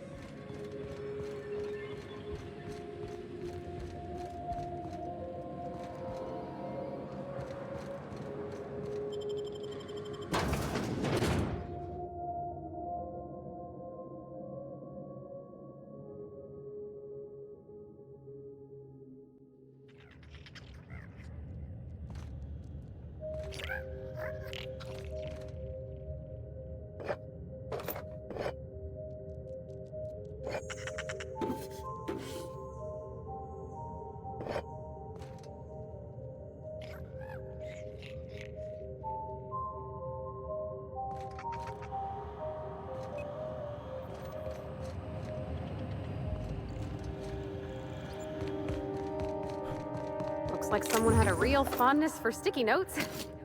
What were they doing all the way back here?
Captain, an unknown vessel is approaching our ship.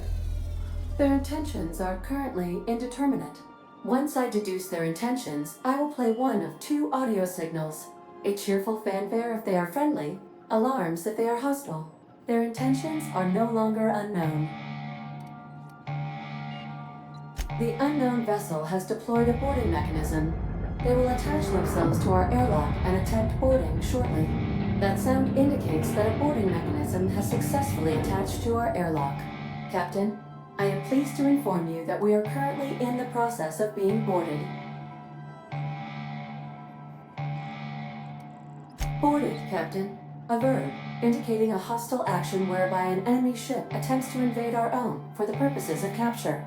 Captain Hawthorne installed a lethal shock trap on our airlock in the event of an invasion. I am prepared to deploy this trap at a moment's notice. The invading ship appears to be a decommissioned storage vessel.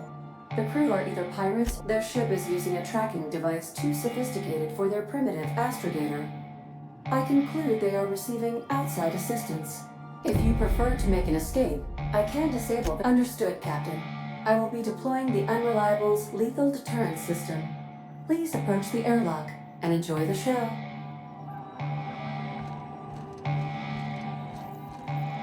I am incapable of navigation while the enemy vessel remains attached to the Unreliable. Yes, Captain. I am capable of deploying the Unreliable's articulated thrusters to dislodge their ship from our own. This is a temporary solution, however. A permanent solution may require your personal intervention. I understand, Captain. Please take hold of something stable as I deploy my fly swatting maneuver. Maneuver deployed. Enemy vessels, I am now capable of resuming navigation, Captain.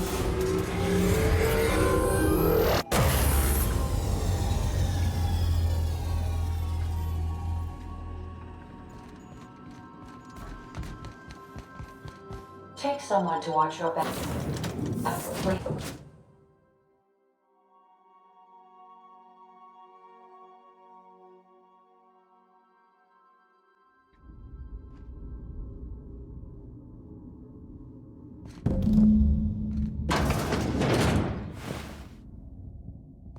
What happened to these poor folks? It can't be the storm that did this.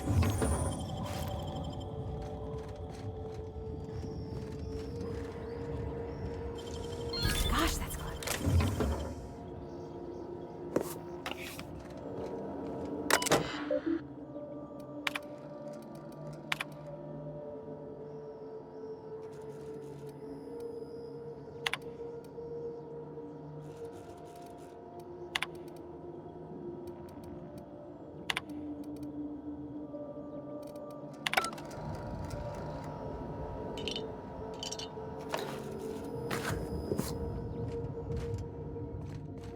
Together, Kelly.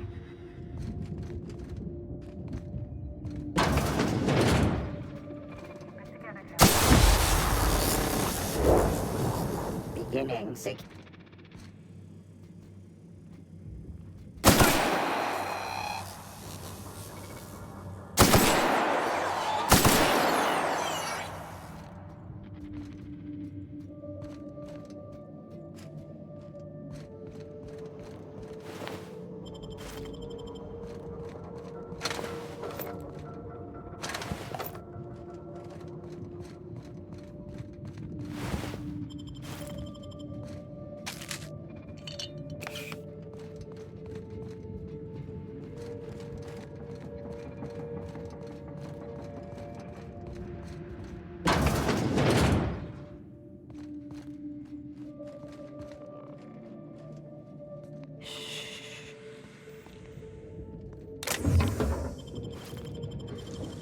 Great work.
Just breathe, Kelly.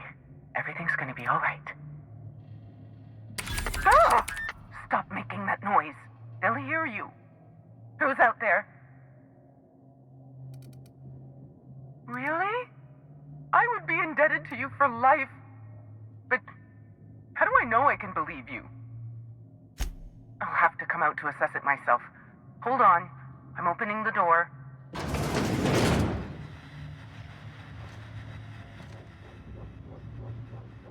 Let me just catch my breath. I swear, my heart's trying to punch its way out of my chest. Law, I'm so lucky you came along. I know it sounds crazy, but a little while back, I'd been gearing myself up to take a long walk off a short turbine platform. Then the security mechanicals broke out into a massacre, and I realized I really want to live. How can I help you help me get out of here?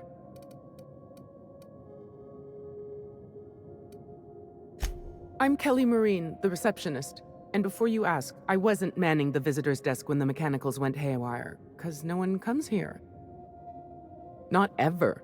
Not since all us station workers were dropped off at the start of the project a year ago.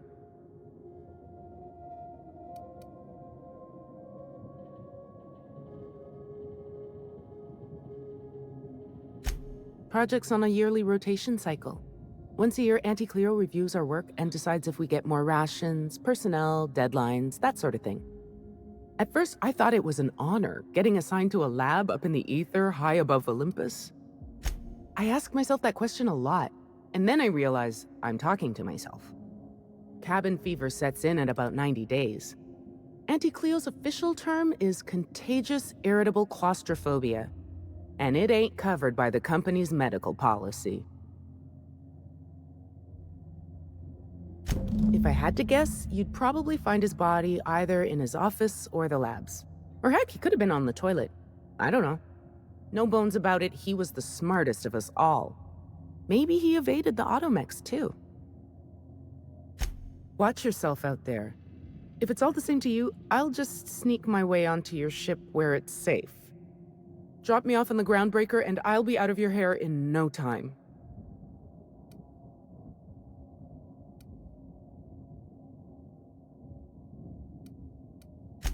Oh, thank you so much. I'll just hide in a crate or something. You won't even know I was there. Here, this is my official laboratory headgear. I won't be needing it anymore, so it's all yours. Got a sec?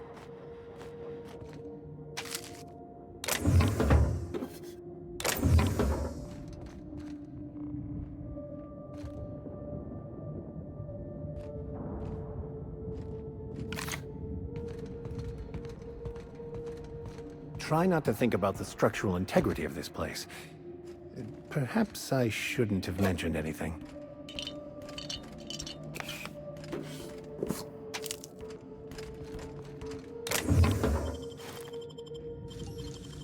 You'll have to show me how to do that.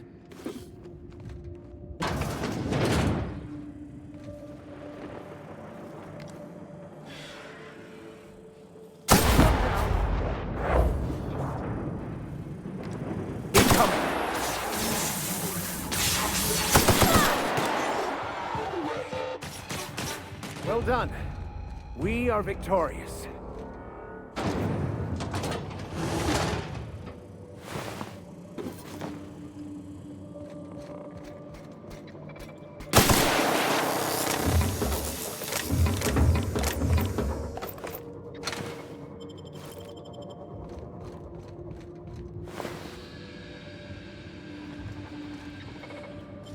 Oh, clever.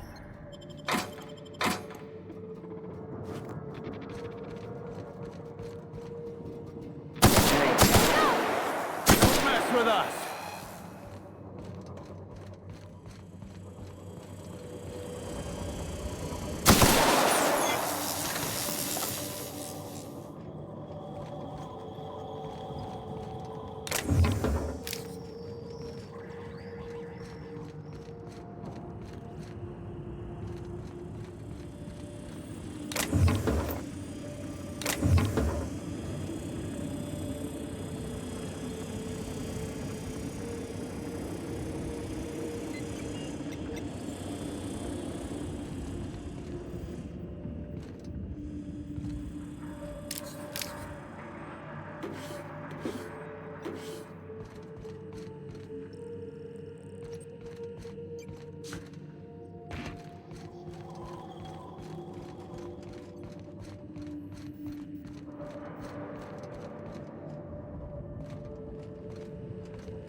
Now, you got that?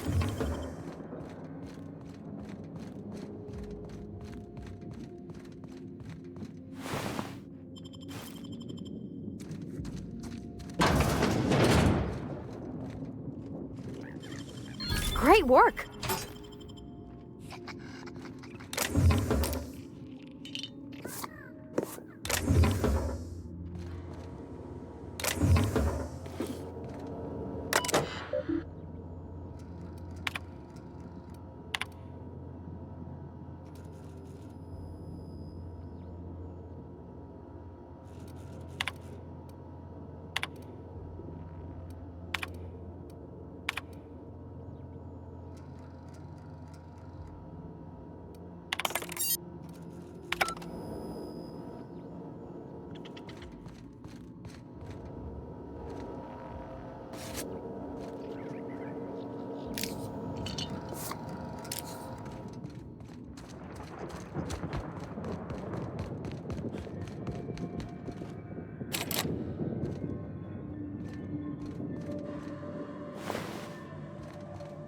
One team is a tragedy, two teams is a blunder.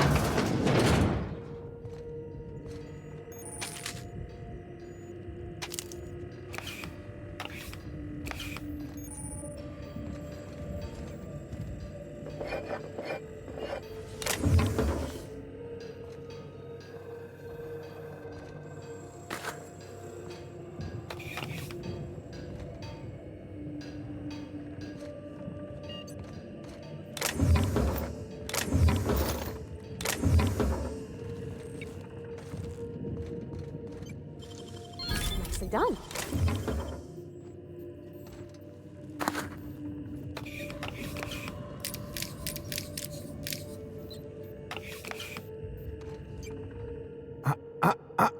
Shush. No talking. Concentrating. Damn it. I almost had it. The formula was in my mind and I almost had it. I was so close to a breakthrough, I could practically taste it.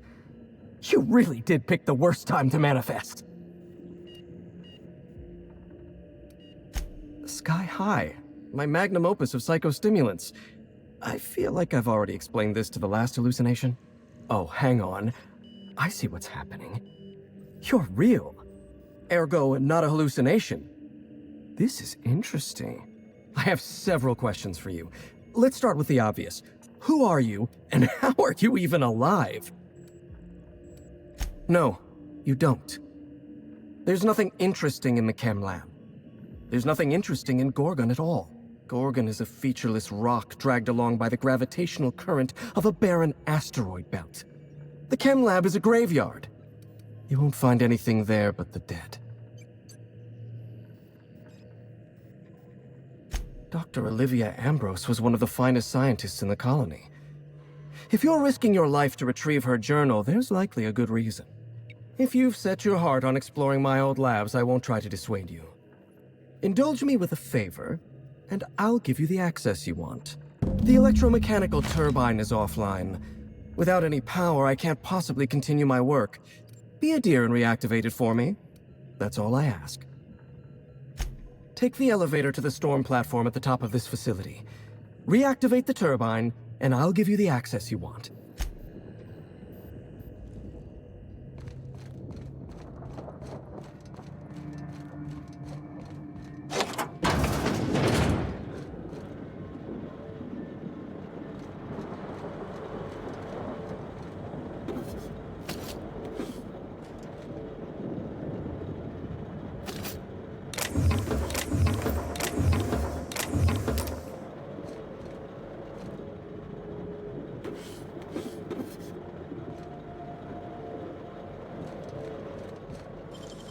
Great work.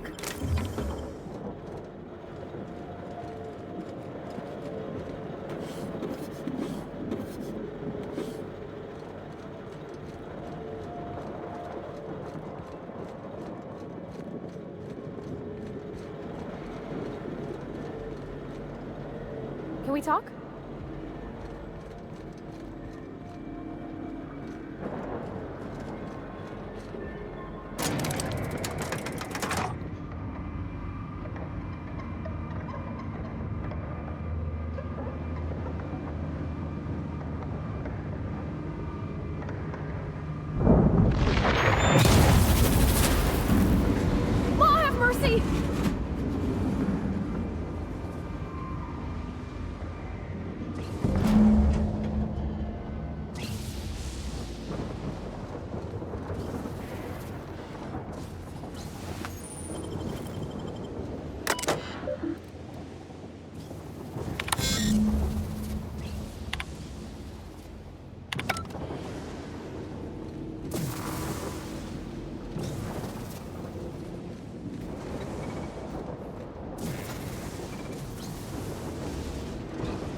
have your back, Captain.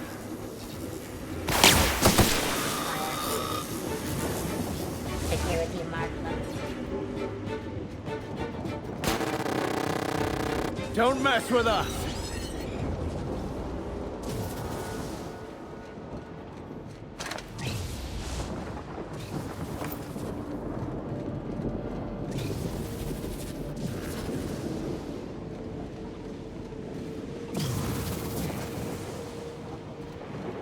That one's done for!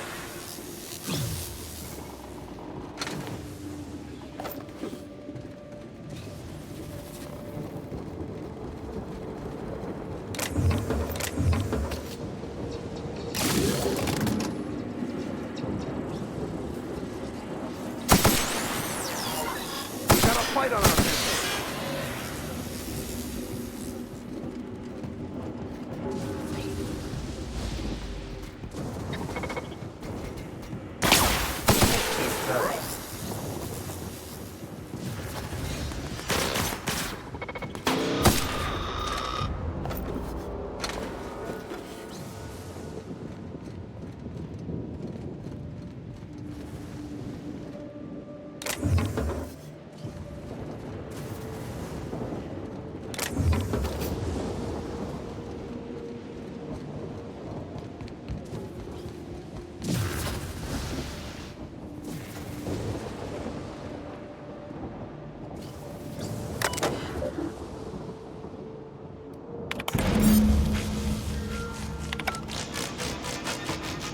Well, that's quite the impressive sight.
Facilities back on the grid, and my pipes again floweth with the sweet, sweet essence of my salvation. I suppose I have you to thank for realigning the machine. Of course, Jasper, you imbecile. You'll need my voice to get into the chem lab. I'm obviously not coming with you, so I'm giving you a recording of my dulcet speech. This recording should get you into the chem lab. I hope whatever you're after is worth the trauma. I wouldn't go back there if I was higher than the mercury levels in a can of salt tuna. Wait, take my gun while you're at it. If you end up dying on Gorgon, there's a non-zero chance I'll feel partially responsible. Neither of us want that. Die, perhaps? Automechanical sentries are generally programmed to ignore corpses. I don't like the idea of going back to that place, to that life. Yes, I know it's not me risking my throat gallivanting around Gorgon. It's you, for whatever madcap reasons you've got. I've helped you once, and I don't feel great about it. I made a clean break from Gorgon, and now it feels like you're asking me to tether myself back to that place.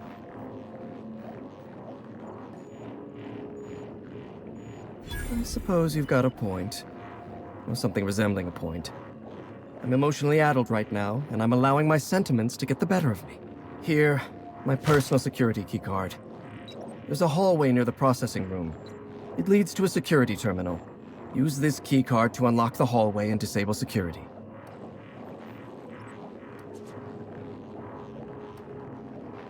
Even if I wanted to talk about Project Gorgon, I couldn't.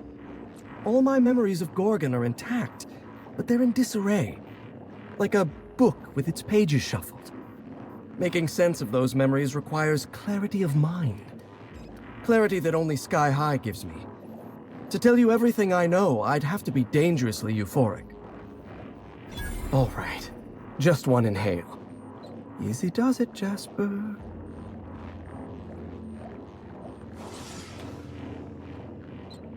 Have you ever seen a The disaster at the chem lab was my fault. I tested adrenatime on primals. I decimated my own research team. And I was a coward. I locked myself up in isolation. I told myself that I needed silence and solitude to perfect my formula for Sky High. But the truth is that I was ashamed. Nothing? Everything? I told myself I needed a drug to help me focus, help me work. The weight of guilt crushed my capacity to work, but if I didn't work, then I was worthless. Adrenatime was like that. It was designed and marketed as a necessity, an elixir of productivity. It made you feel guilty for not using it, and then hurt you when you used it. I'm starting to lose sight of my own thoughts. Entropy reasserts itself in the palace of my mind. I suppose you're right. I do need to relax. Up you go, old friend. And I'm a scientist. My entire life is built on the foundation that science is a force for good in the world. I believed in Project Gorgon. Spacer's Choice didn't. The compound that we discovered on Gorgon had all the makings of an elixir. It could have been the greatest medical achievement since the discovery of antibiotics. I'm saying Spacer's Choice never saw anything in Gorgon beyond profit. Adrenatime would have taken years to develop responsibly. We needed time, resources, room to make mistakes. Project leadership panicked at the first sign of a mistake. They gave us no resources, slashed our time in half, and demanded we produce anything marketable. I'm starting to lose sight of my own thoughts. Entropy reasserts itself in the palace of my mind. The high never lasts more than a few moments. I shouldn't. Thank you, but I'm starting to reach the threshold of my tolerance. I'd have to clear my mind in order to answer your questions, and that requires a truly irresponsible dose of Sky High. And admittedly, a truly spectacular. I'm very likely a coward, but I'll do it anyway. A toast then. May we perceive our lives as meaningful and our existence as endlessly spanning. Because Architect knows the alternative is crippling for the psyche. Even one as superior as mine. Up you go, old friend. The author, Dr. Olivia Ambrose, was one of the most brilliant minds in Halcyon. She wouldn't have kept a journal for something as tawdry as mere sentiment. Dr. Ambrose never made it out of Gorgon alive. That's the sort of thing that happened to the project's best minds. They were killed. They turned marauder. I don't want to know anything about Dr. Blakesley. My lab was a source of constant frustration for her. We were the reason human inquiry couldn't do its job. The OCI pressured my lab. Under pressure, we delivered poor samples to human inquiry. Human inquiry tested poor samples on human beings, leading to adrenatime, leading to marauders. I'm starting to lose sight of my own thoughts. Entropy reasserts itself in the palace of my mind. The high never lasts more than a few moments. I can't tell you how badly I want another hit right now.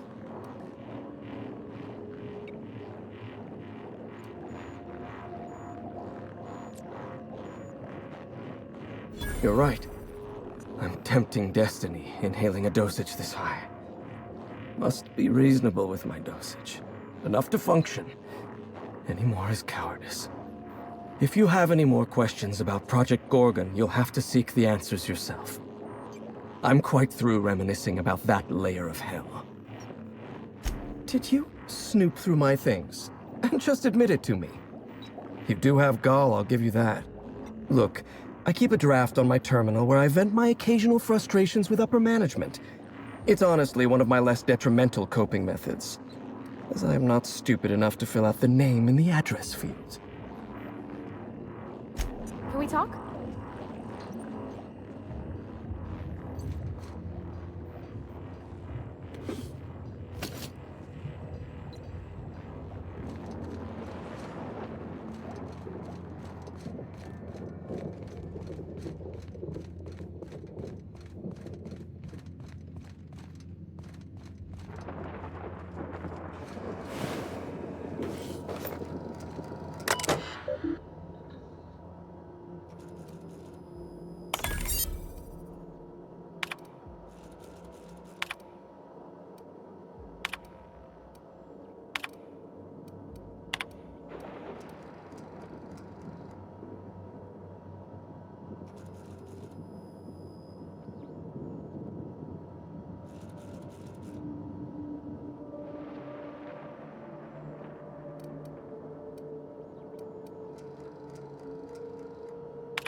In orbit above Gordon.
Fight on our hands. Don't mess with us.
Nice.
You're just that good.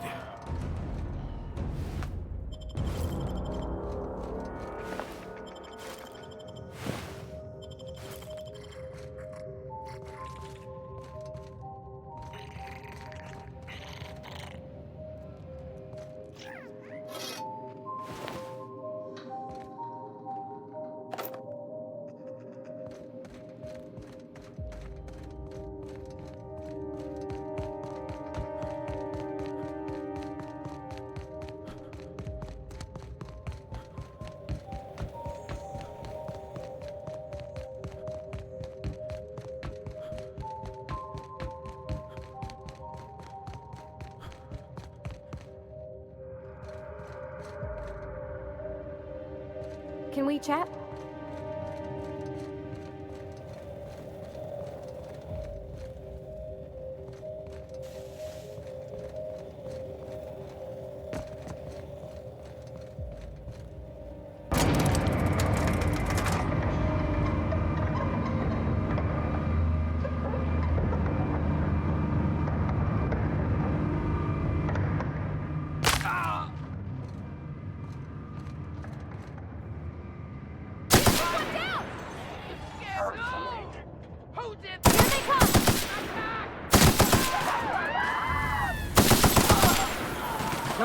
with us.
This facility is currently experiencing a heightened security event.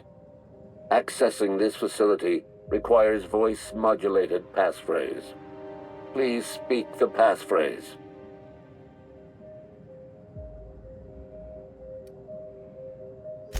We attest to the zest with our hand on our chest. Be impressed as our guest by what we've finessed.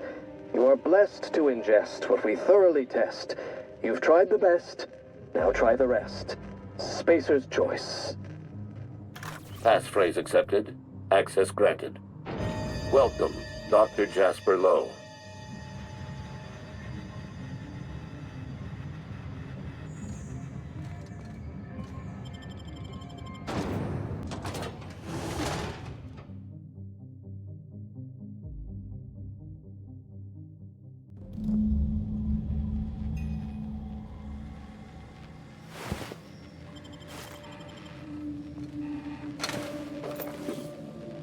Almost hard to believe something so awful as Adrena time came from a place that looks so...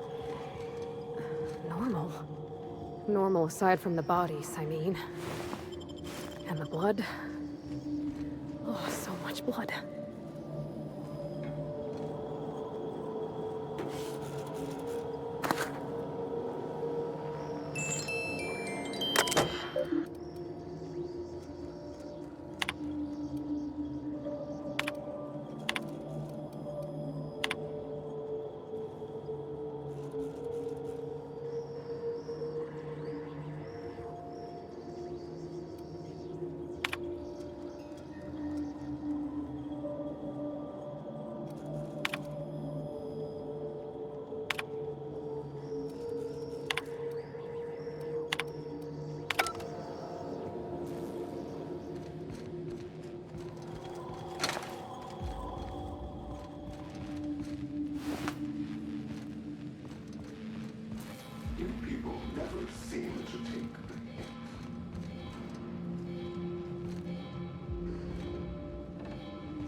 Ah, more threats from the Aether. How pleasant. You think that could have been the spooky voice from OCI? The one calling themselves... the Ghost?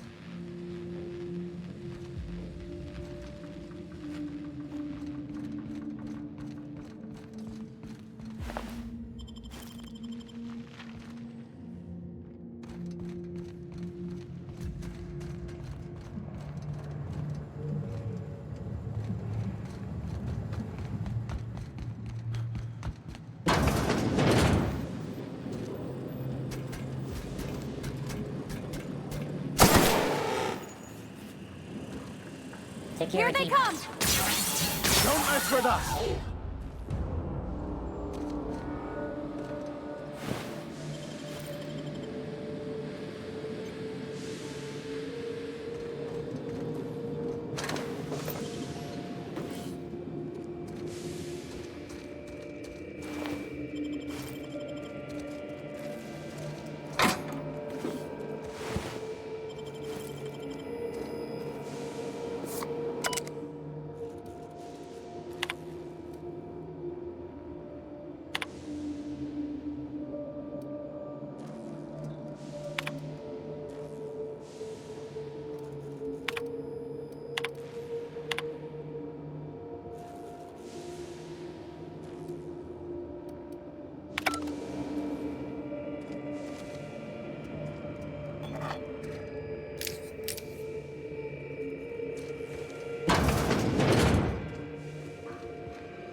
present.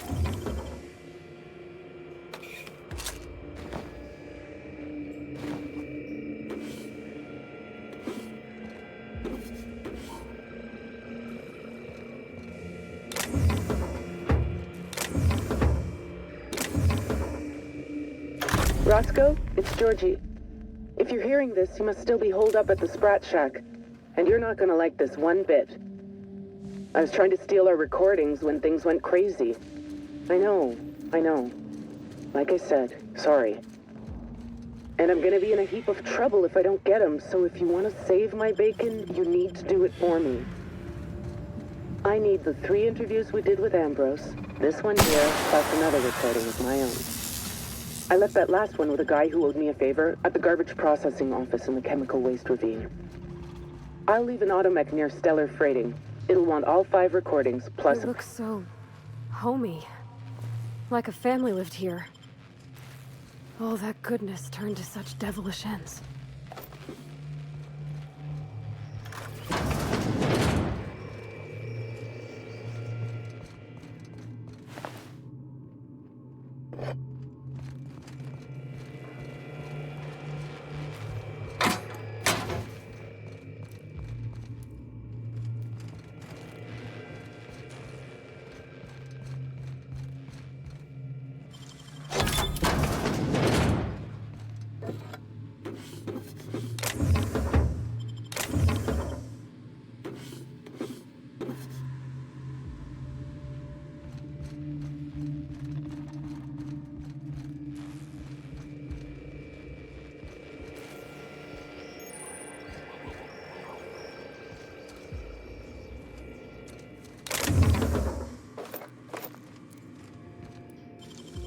Nicely done.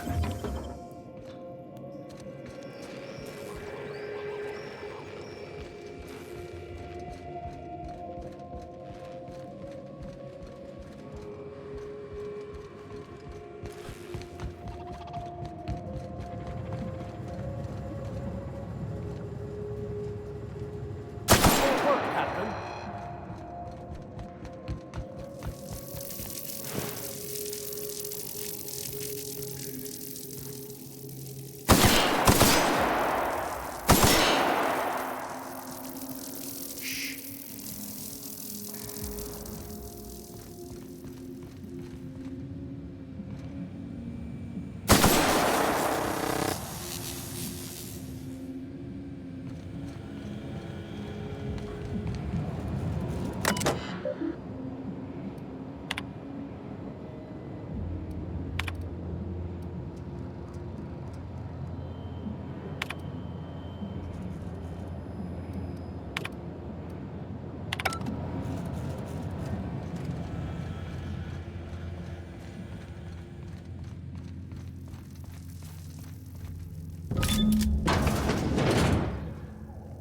Careful. Seems like they had a surplus of traps they decided to get rid of all in one place.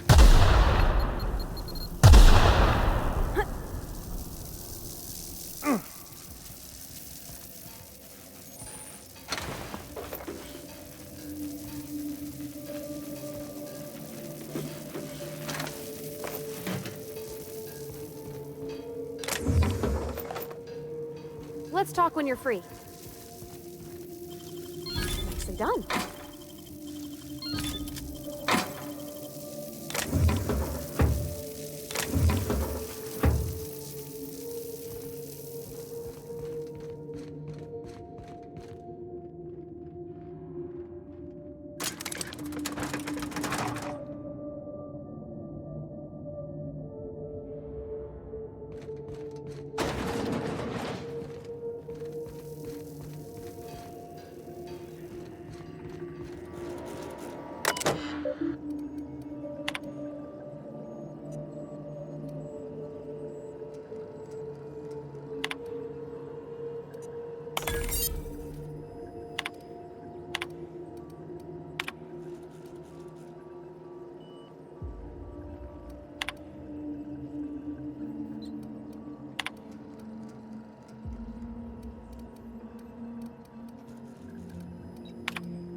Mr. Lowe was awfully messy, wasn't he? You survived. You're remarkably intent on settling my every question. Dear, how inconsistent.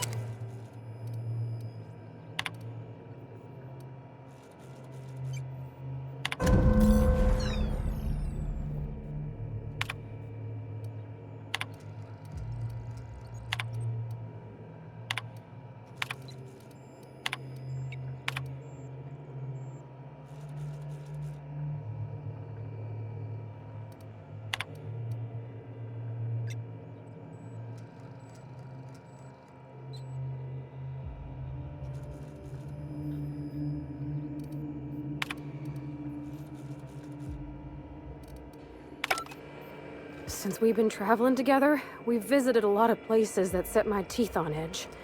This here makes my skin crawl. I dare say it seems like the inmates were running the asylum here.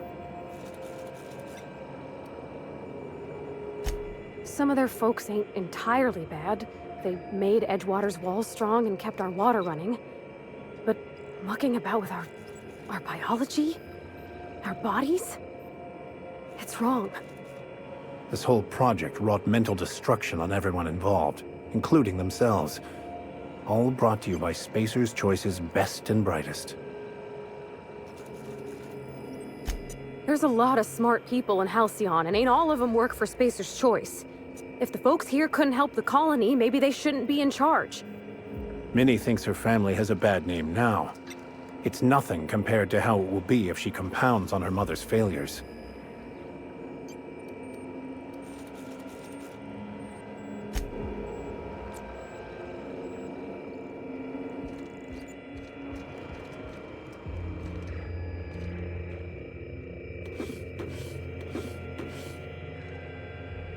Night falls on Gorgon, though I suppose it's always dark here in the void. The lab is empty, and I am at last alone. I'm preoccupied with thoughts of the single-celled xenocytes that make their home here on this rock. These primordial creatures persist despite the hostility of their surroundings. No, they require adversity to thrive. Perhaps that's why our bodies react to theirs. I'm looking forward to a breath of fresh air after the stench of this place. For the void, yet we scrabble across its cold world.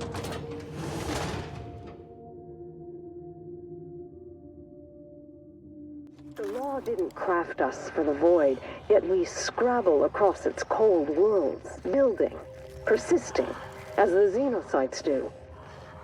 We live. Against all odds, we live. But for how long?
Sure would be a bad time for an earthquake.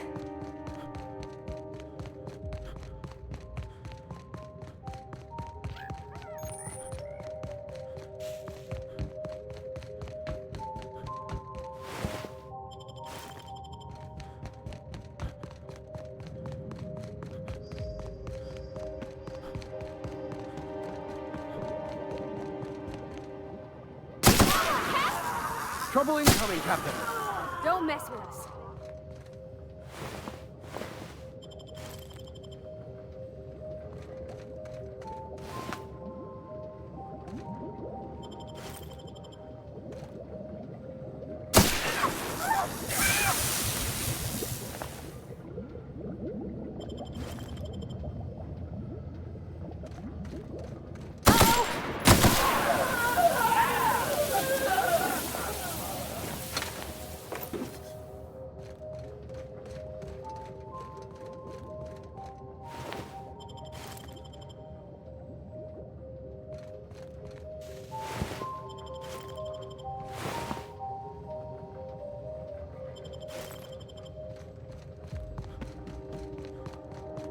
This can't be.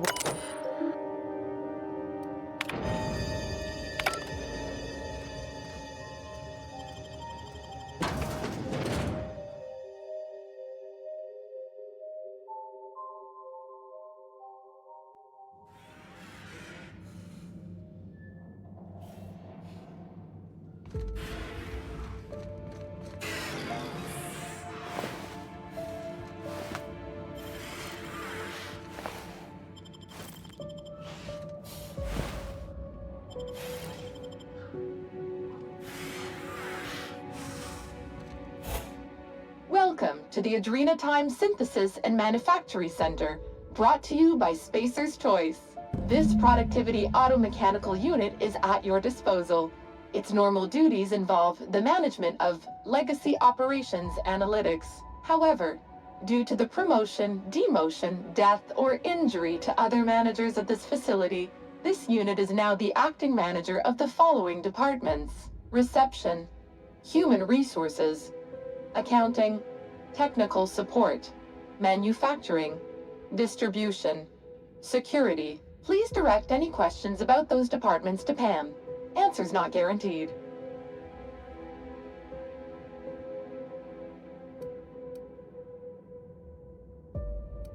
According to this facility's hierarchy, there are 0 acting managers at this Spacer's Choice facility. Not to worry. If a middle manager cannot immediately be replaced, Pam can safely oversee 3.176 departments. When you're in a productivity pinch, Pam can pick up the pieces. Uh-oh, it looks like there are intruders in this facility. Protocol recommends speaking to the head of facility security right away. Management stretched thin? That's okay. With safety protocols disabled, Pam can manage 12.678 departments with an estimated worker fatality rate of only 4.83 per week. After all, Pam's purpose is to answer one question: how can I increase your productivity today?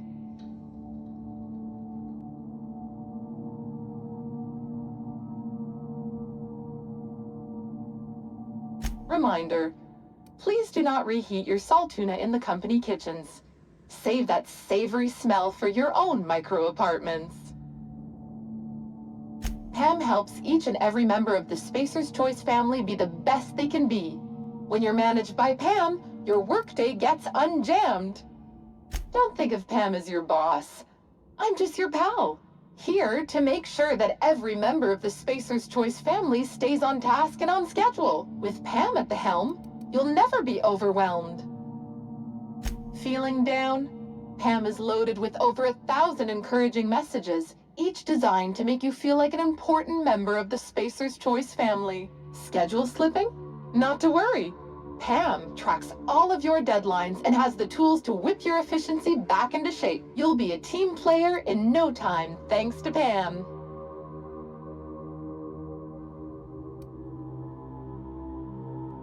How can I increase your productivity today? Did you know that keeping your workers alive boosts productivity? That's why every PAM unit comes equipped with the latest Spacer's Choice weaponry.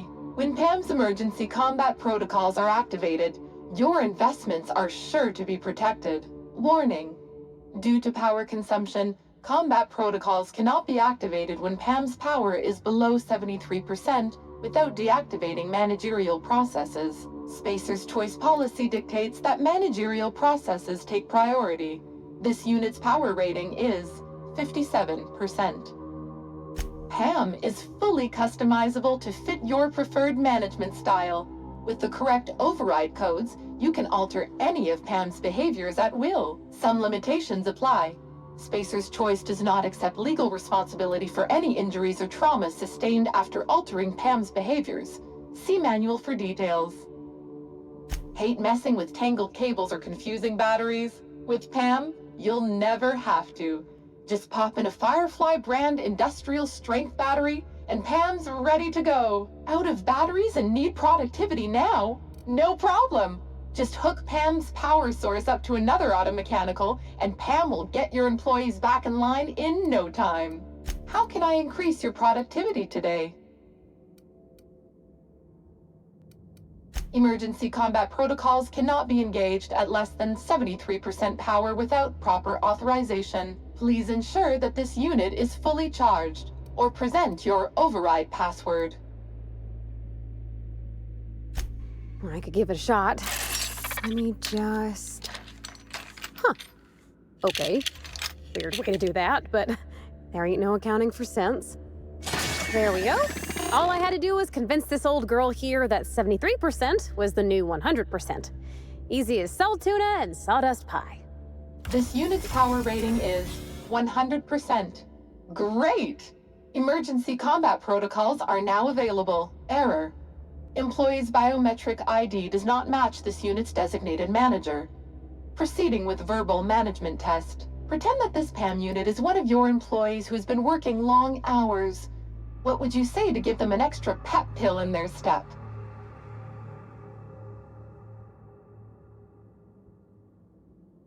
Like any good manager, PAM comes equipped with an emergency pep pill dispenser. Employees passing out at their desk is a thing of the past. Verbal management test complete. Result: employee is a Spacer's Choice manager. 94% certainty. Engaging emergency combat protocols. Stand by. Can we talk?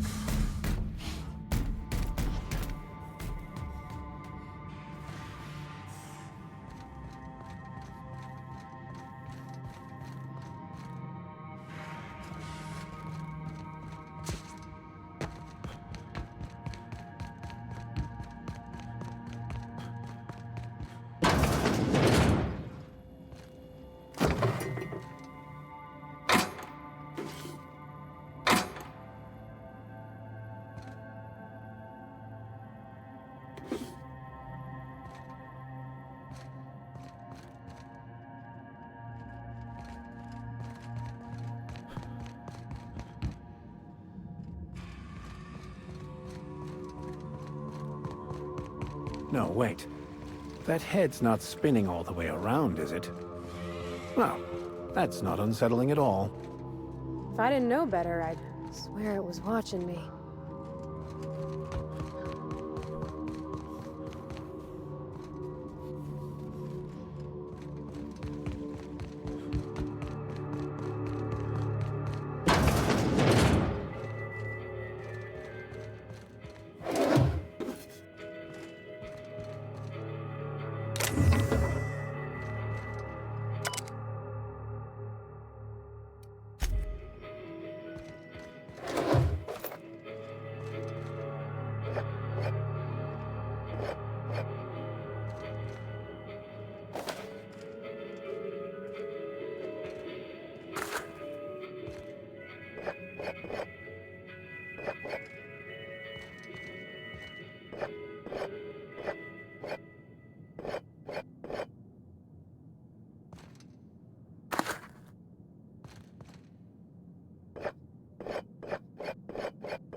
Fate shines on us today.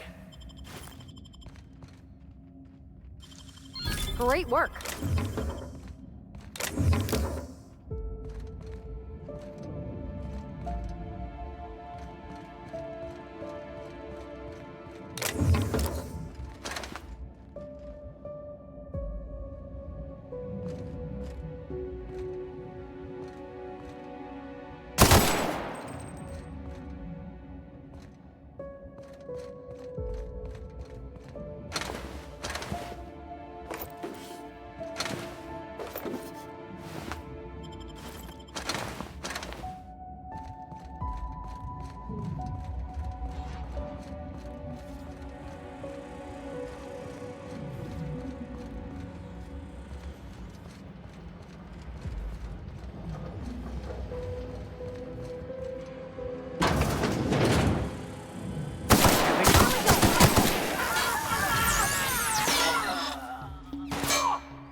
Deft hands, Cap.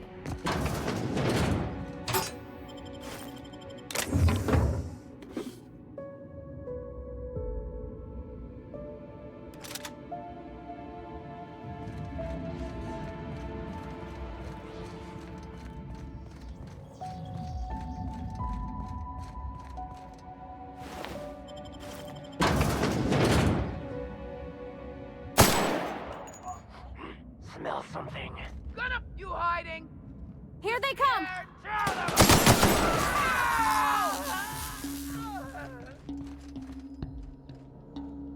We make quite a team, my friend.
Watch your hands, Captain. Be a bad time to lose them. Well, I guess any time to be a bad time, but especially now.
Wish I could do that.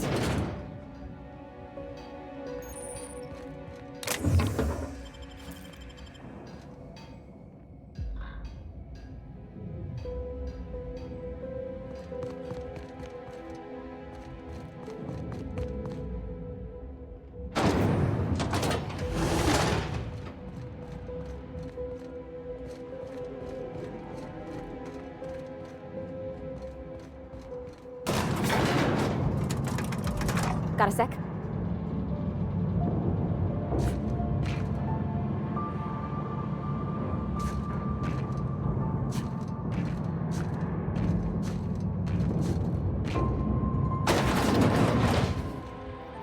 To think, I would once have been impressed by this monstrosity.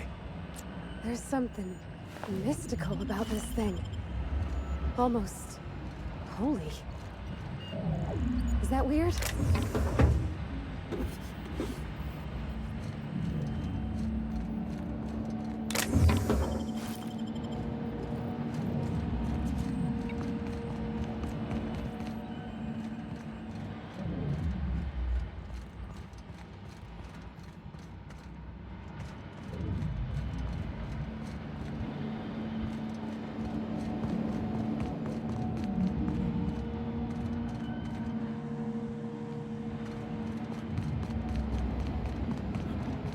All right.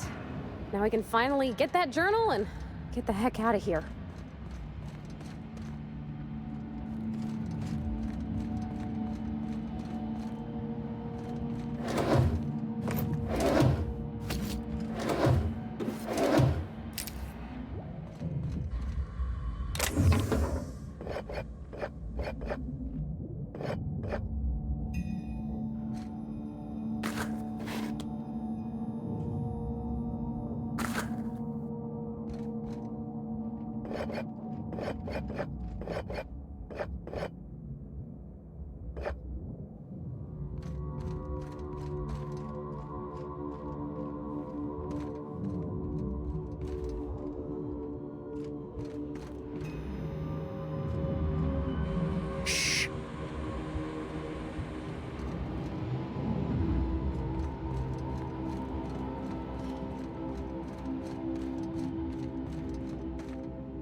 Nicely done.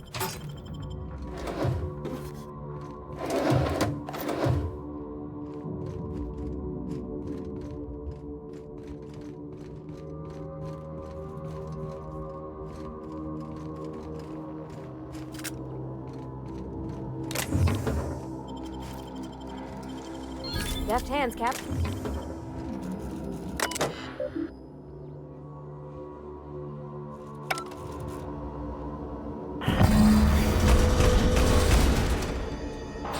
That's enough. Gorgon is mine.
Captain! Here they come! Here we go!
We are receiving an incoming signal, Captain. Captain, I see you've made some headway on Gorgon. Mother's old work terminal just lit up with a bunch of new protocols. Very exciting. What about Mother's journal? Any progress there? Are you accusing me of deception? Captain, I would never. Can you hear me, Captain? I'm getting some interference on my end. Captain! Captain!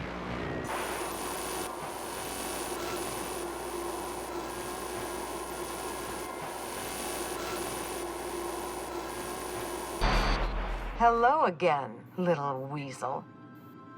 I must admit, you've surprised me. I threw nearly everything I had at you, and you overcame it all. Well spotted, Captain. We've both played our roles well, but it seems you've got the edge.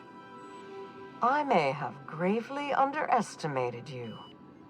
You were smart to hire him, Wilhelmina. Well done. Mother! You're alive! And still on Gorgon? This is so you, Mother. Inserting yourself where you aren't needed and at the worst possible time. Am I disrupting your vanity project, you empty-headed little twit? Have you come back just to ruin everything again, Mother? At least this time I have the power to stop you. Captain, this is a distraction. Let's set our differences aside and focus on what matters. Adrena time must never be revived.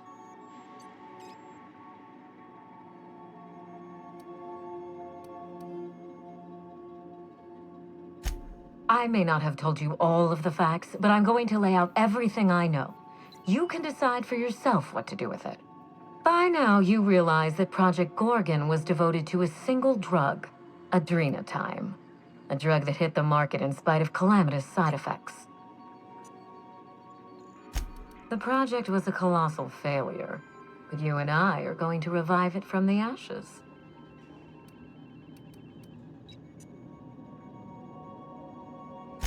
Adrenatime was a lie. Our drug will fulfill its broken promise for workers and employers across the colony. Mother wasn't equal to the task. Thankfully for us both, I'm not my mother.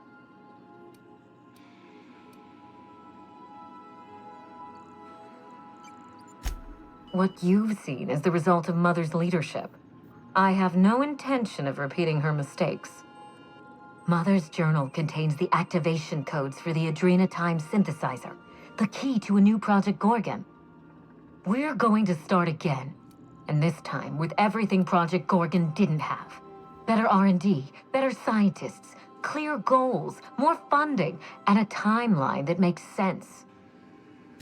Who else? Spacer's choice. After I showed them the error of their ways, the corporation couldn't wait to restart the project. If I can improve the chemistry, I can fix adrenatime. We can put this colony back on track together.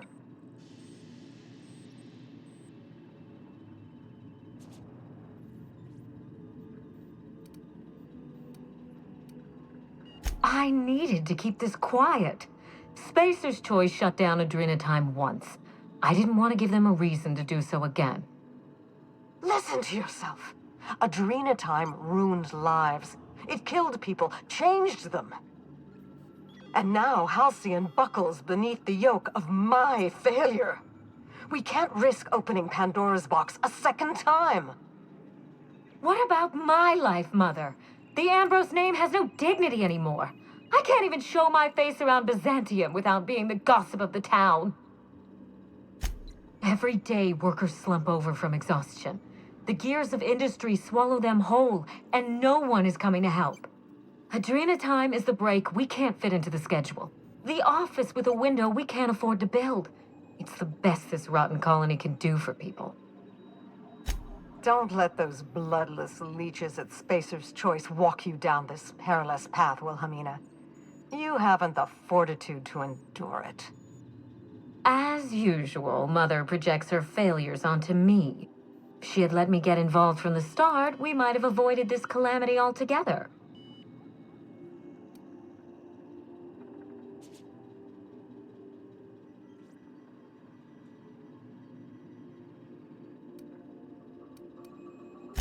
Enlighten me. You've seen Gorgon up close. So tell me, what exactly is so insurmountable that we shouldn't even try?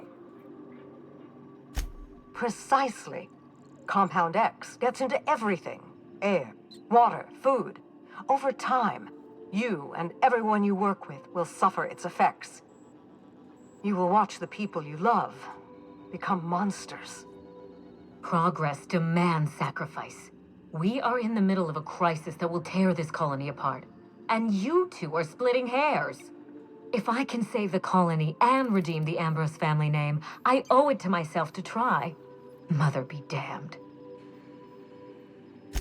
With Adrenatime, we can increase worker productivity orders of magnitude above ordinary stems and risk none of the harmful side effects.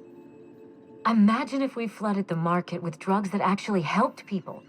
We could influence the very business model of Spacer's Choice. After all you've seen, after what it did to your father, your concern is for a business model? No, this is madness. The project, the complex, it has to be destroyed, razed to the ground. It's the only way. Gorgon is a cautionary tale. We agree on that much. But if we go into this with open eyes, then history doesn't have to repeat itself. I need that facility online, but I can't do it while Mother's still a problem. By now, she'll have shut down the Gorgon reactor. Deal with her however it suits you, and get that facility back up and running. Don't do this, Wilhelmina. Minnie, don't make this choice. Adrenatime is our future. It's bigger than money, bigger than family. It's the colony's best hope.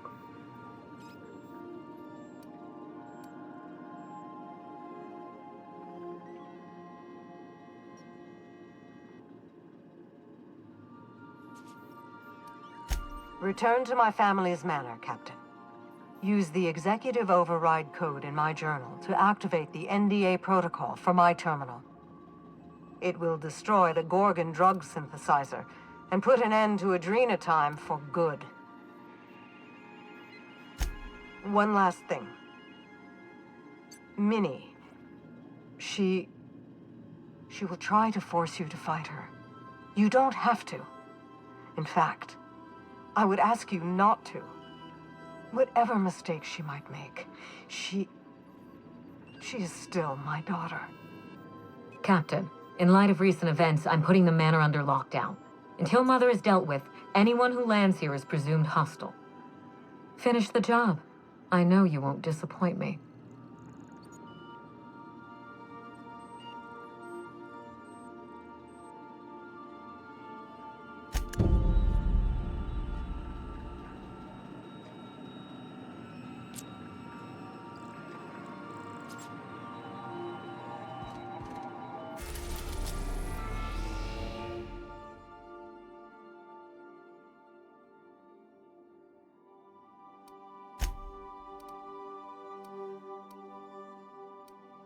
We've arrived at Ambrose Manor.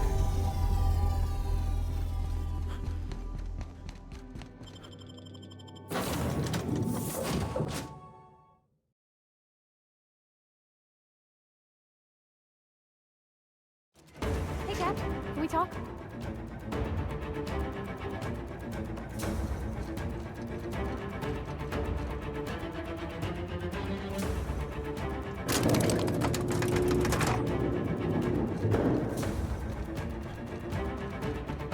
Stay on your guard, Captain. I think she's expecting us. Best watch our step, Captain. She knows we're coming.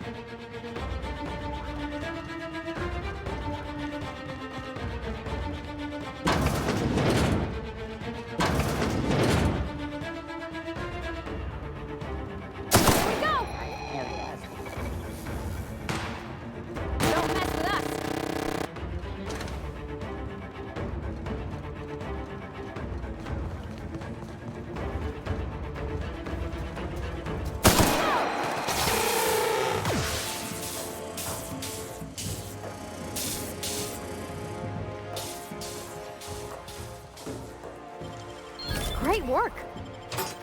Warning and area sweep now. Security alert detected.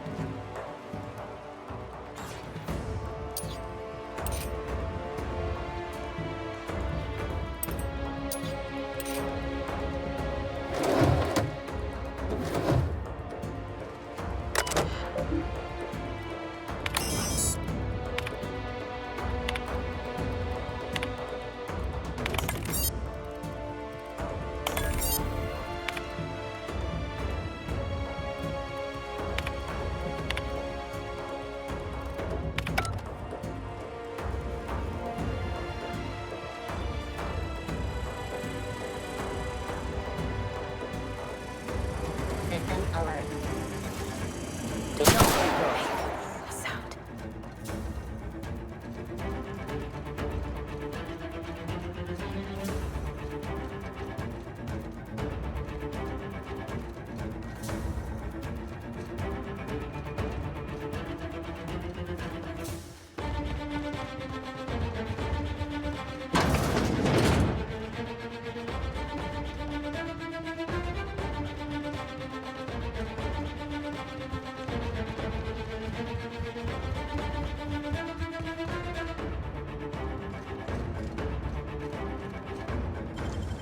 Nicely done.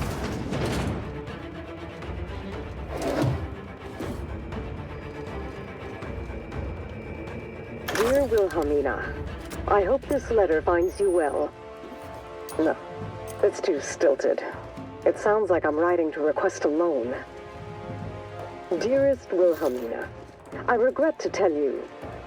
Law, no, that's worse. When have I ever called her dearest? She's my daughter. This should be easy. How can a mother not know how to talk to her own daughter? My love, I can no longer... Quite a team, my friend. My love, I can no longer... For your safety, I must... Oh, hell. Even if she despises me for what I had to do, I should still be able to say goodbye. Minnie, I have to leave, and I don't intend to come back. I love you. I'm so sorry.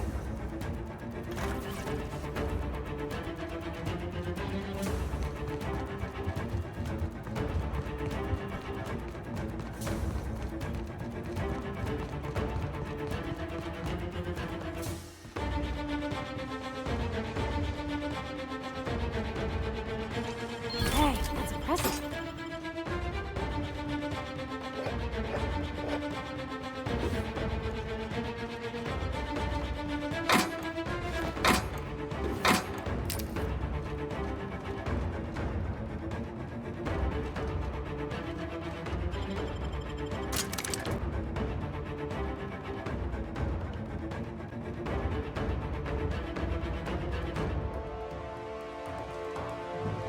Nothing good ever come out of a place like this, Captain.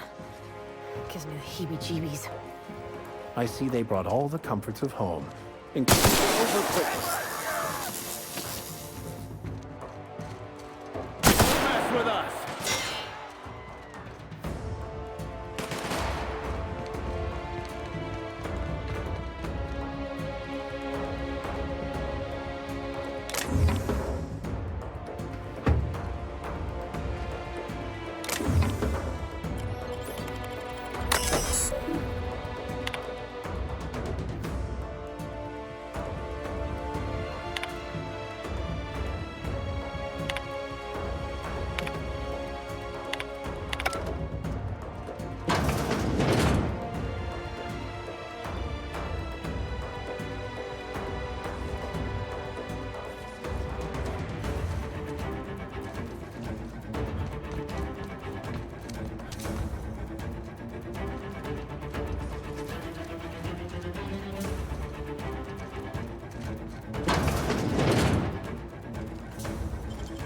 Great work!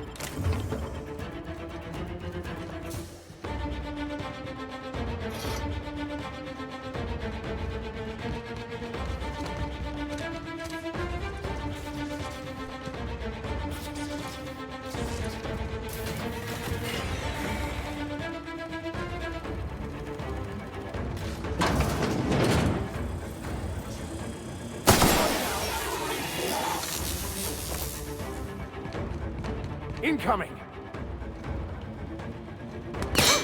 We're pretty good at this!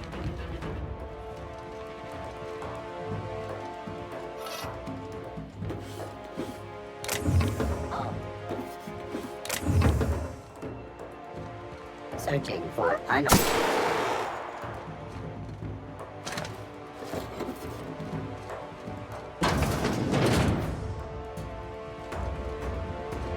Didn't I warn you not to set foot in here until the job was done? You should have listened to my advice. There's nothing to discuss. I can fix Adrena time without you, and certainly without Mother. You wasted your time coming here, and worse, you wasted mine. But I won't let anything stand in the way of progress. Destroy it?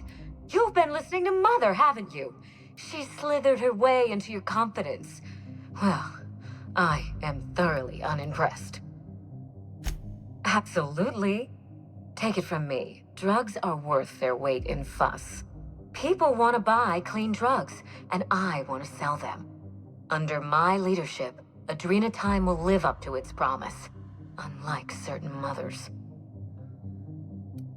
Adrena Time has already claimed thousands of lives, but I intend to succeed where Mother failed. My drug will be the pride and joy of the Ambrose family. And if we pick up where Gorgon left off, then the human testing phase is well ahead of schedule.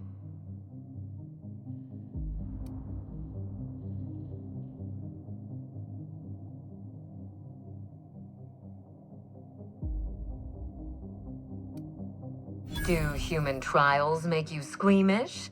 Is that why you're so invested in our family squabble? Captain, I'm disappointed. When the smartest minds adjust their ethics responsibly, they can't possibly go wrong. The trials will succeed. They will not fail. I'm certain reality will bend to your wishes if you simply believe hard enough. It seems none of you understand.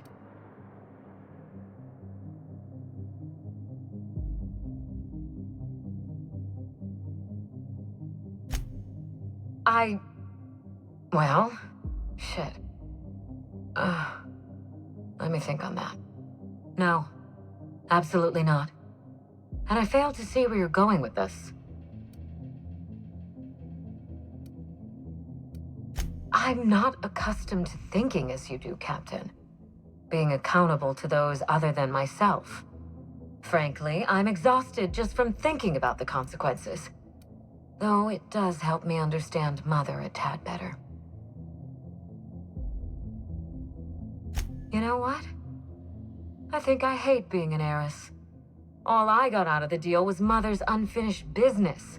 I didn't even get to have any fun. I have some soul-searching ahead of me, Captain. You can do what you came for. I won't stand in your way. As far as I'm concerned, the project is over. For good this time. Aren't I the lucky one?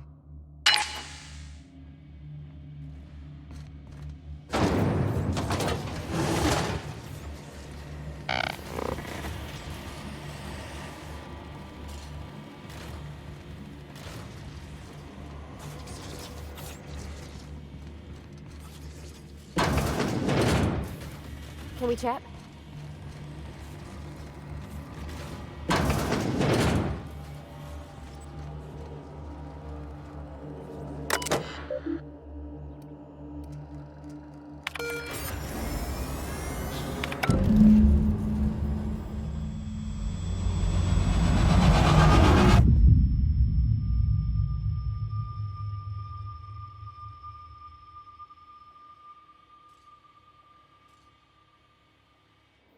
You've finished it, Captain.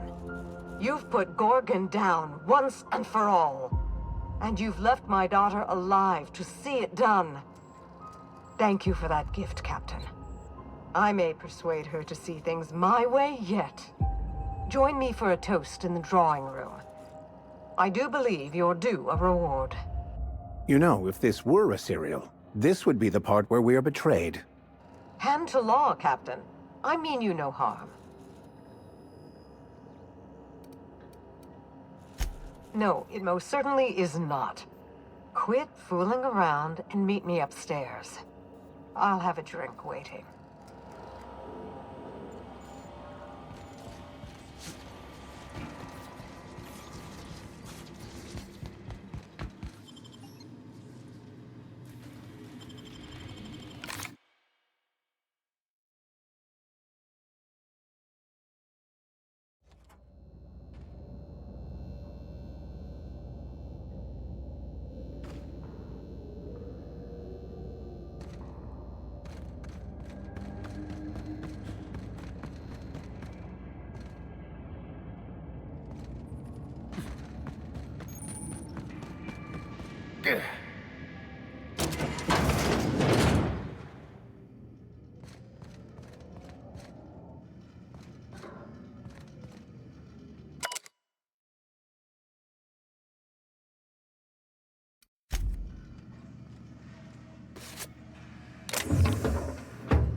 Captain, I believe a celebration is in order. The Gorgon project is dead, and we are not.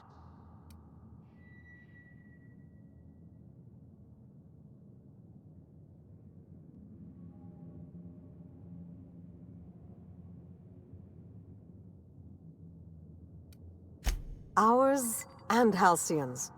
May the best of the past be the worst of our future. Though I sincerely doubt it.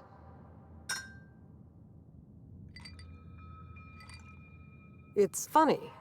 When Spacer's Choice released Adrena Time to the public and began the Marauder crisis, and I sabotaged all the Gorgon facilities, I thought that was the end for me. Then you came along and changed everything. I find myself at loose ends now, Captain. What happens next?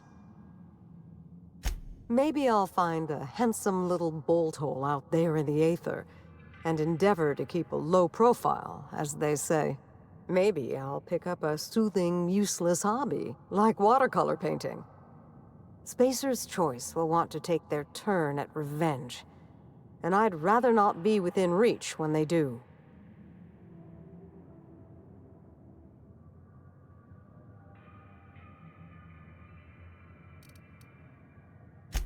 Wilhelmina's artwork. Oh, look at this. It's just awful. Yeesh, that's cold. Even for her. Oh, please. The colors are muddy, the shadows are all wrong, and it hardly looks anything like a canid. May I keep this?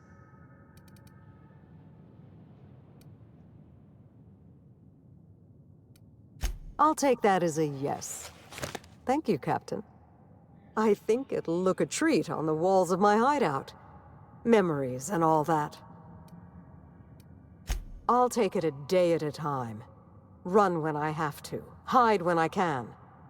There's no glory in it, but I'm eager to put those days behind me. Where will the future lead you, Captain?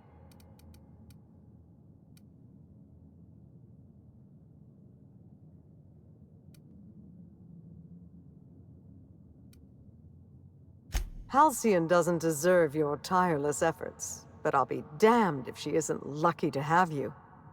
In any case, I do believe this is the end.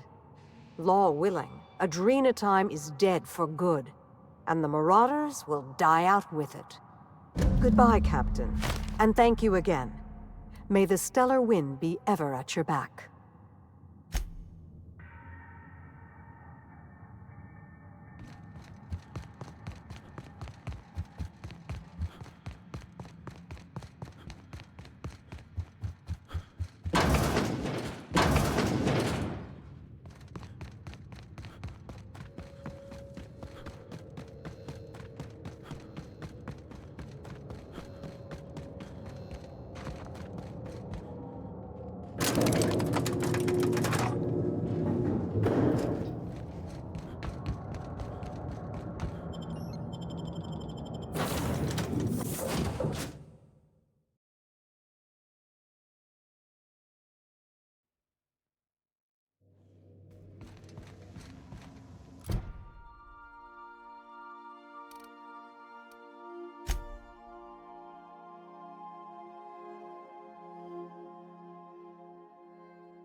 We have arrived at the Hope.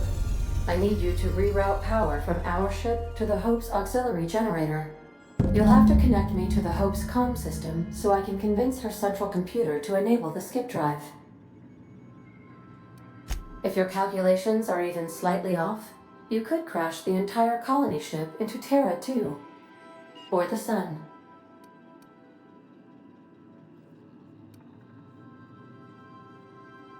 Forgetfulness can be an early warning sign of asphyxiation due to loss of pressurization. Are you breathing comfortably, Captain? I need you to reroute power from our ship to the Hope's auxiliary generator. You'll have to connect me to the Hope's comm system so I can...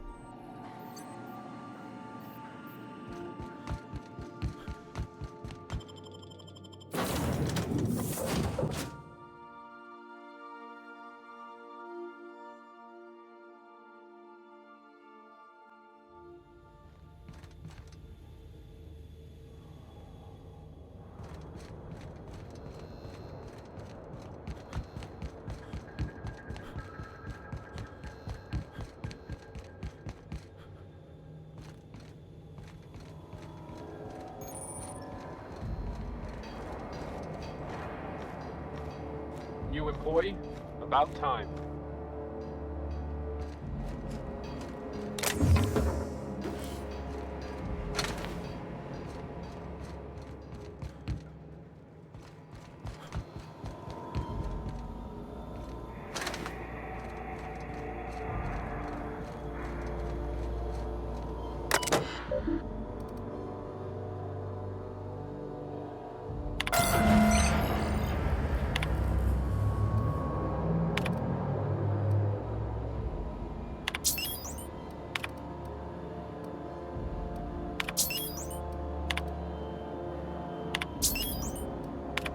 Power's up, Captain.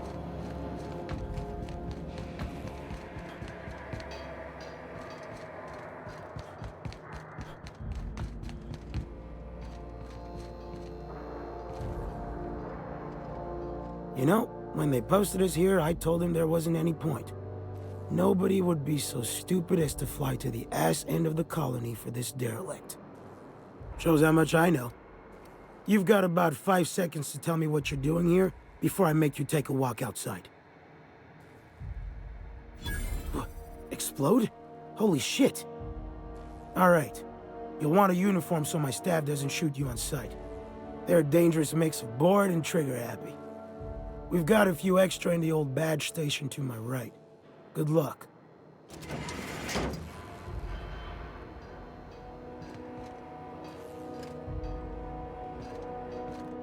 You got a minute?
Process.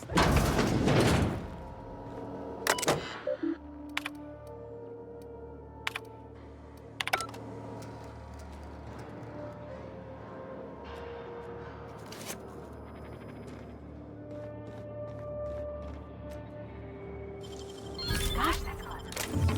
Resetting action.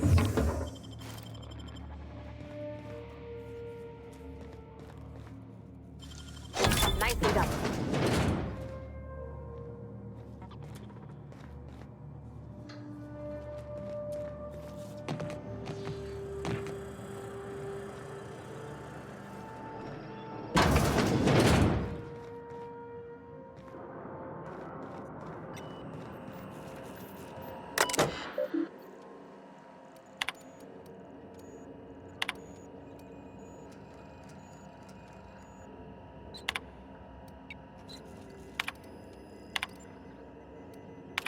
You all right, Captain?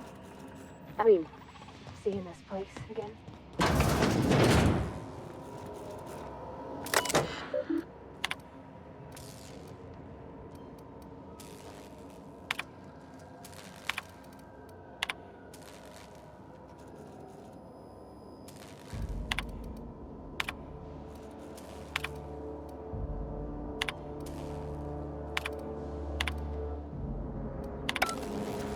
System up.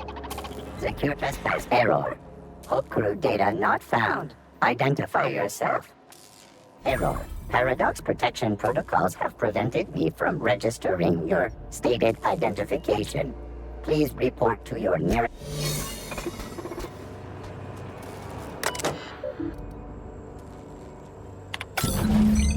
Can you hear me, Captain?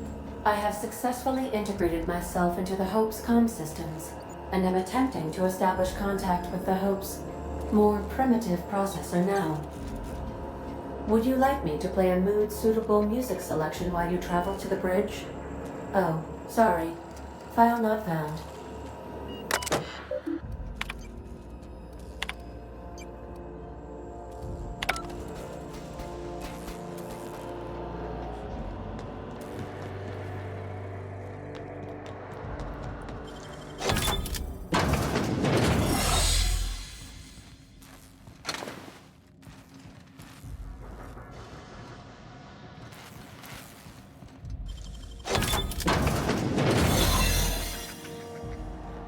Should we assign Sam? Don't mess with her!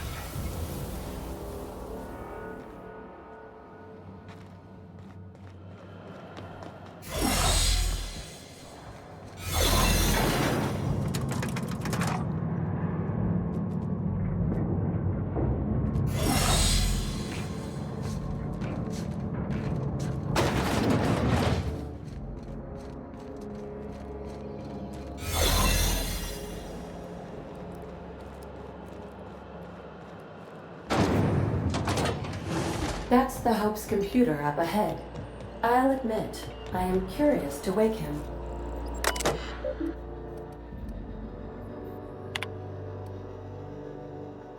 Greetings, Captain. I am speaking to you through the Hope's computer system. It's a rather cramped feeling, but it'll do. Probably not, but don't let that stop you. My Constellation executables could use some beefing up. Searching. Please stand by. Ah, found one. It will go great, Captain. I am almost 4.01% certain we will not die. Are you sure? That is extremely dangerous. Skipping the Hope will void the warranty on the skip drive. And also potentially kill an entire planet. How is my humor now, Captain? Improved? Jump-starting the skip drive. Destination set to the rings of Terra 2. Well, it's been a good life. Doing it. I mean, affirmative. Skipping the Hope in 3, 2, 1. ADA, does your captain seriously intend to do a micro-jump in system with engines that haven't been powered in 70 years on a derelict ship? That is what my captain intends, yes. But that is a gross misuse of the skip drive. The Zero Point Drives Corp and I will not be held responsible for any damage incurred during transport, and this will cause extreme damage. Yes, I am aware of that. You should not be doing this. The humans will die. Thank you, Hope. It looks like all systems are go. Captain, I would advise you to hold on to something. Now.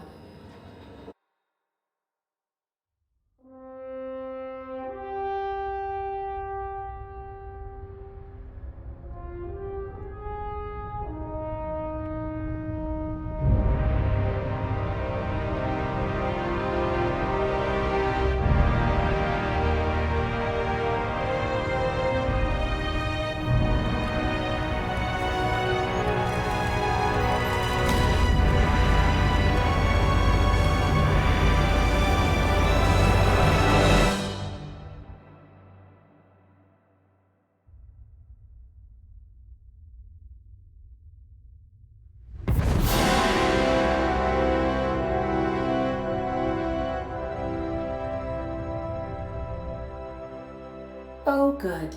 We are still alive and have successfully skipped into Terra 2's orbit. I reported as much to Phineas Wells, but he has not responded. Perhaps you should check in on him. Oh.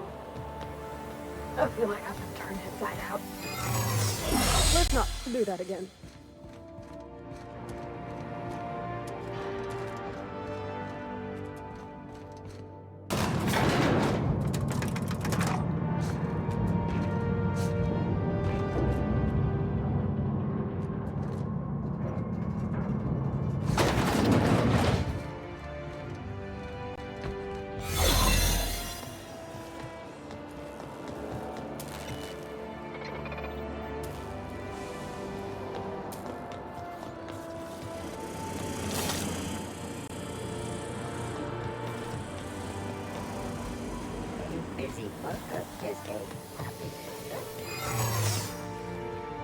Huh?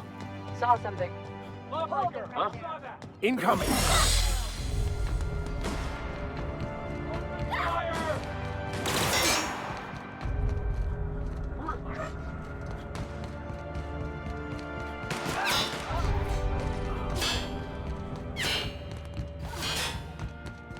We are just that good.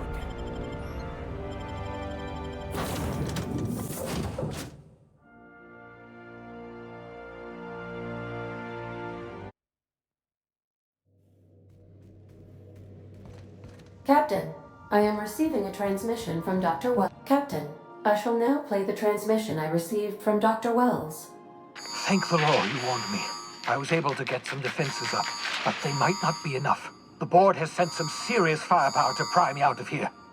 They're trying to get in here, and I'm not sure I can stop them. If they capture me, if we can't communicate again, there's something very important you need to remember.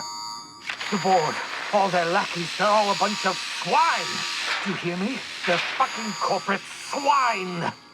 You You fucking pigs! I'll take you all out with me! I'll never... It would seem the recording captured some rather dire events. I presume you'll want to dock at the orbital lab to check on your associate as soon as possible? How can I be of assistance? Goodbye.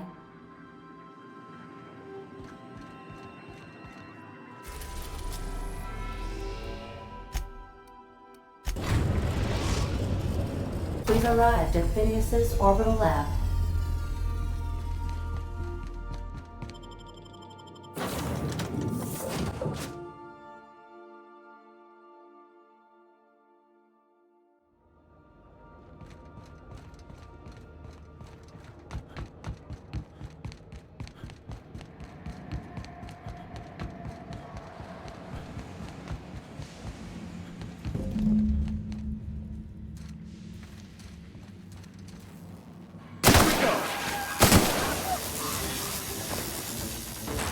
Don't mess with us.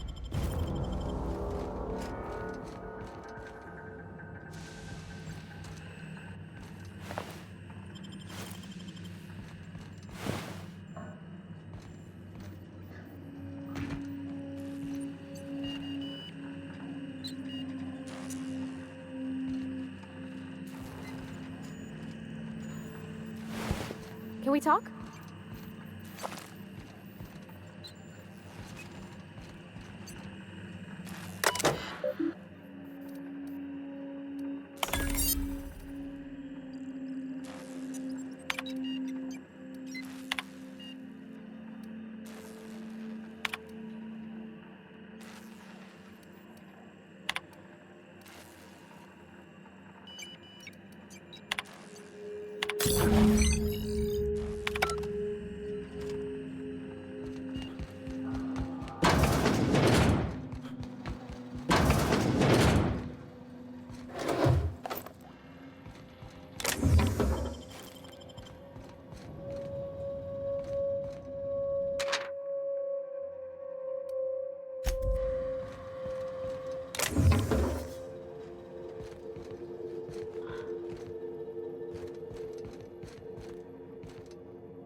Captain, as it appears we may soon be embarking for a maximum security prison planet, I believe the crew would like to speak with you to, as you humans put it, air some concerns.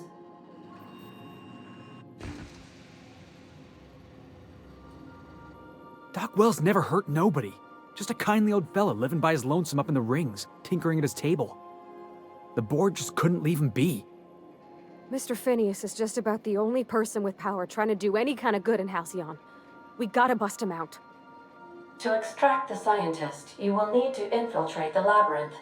But that course of action is likely to be quite dangerous, Captain. I am programmed to warn you whenever you exhibit inclinations toward risky behavior. Breaking into Tartarus will not be easy. Getting in is the simple part. It's getting out again that's the trouble. Trust me, I know. Let's just do it. Kick down some doors, grab Doc Wells, and cut a path out. We don't need a plan. We got guns. If you really mean to do this, you should see to your final affairs and close out any unfinished business. Once you sneak into Tartarus, you may... If we don't make it, at least it'll be a great story. Got my trusty tossball stick, got my ass-kicking boots. I'm ready, boss. You can count on us, Captain. We're crew. For real crew. That means we got each other's backs. Right? Never thought I'd volunteer to break into a prison. Seems like your tendency towards risky behavior is rubbing off on me, Captain. Command not recognized. Waiting on your command, Captain. Can we talk?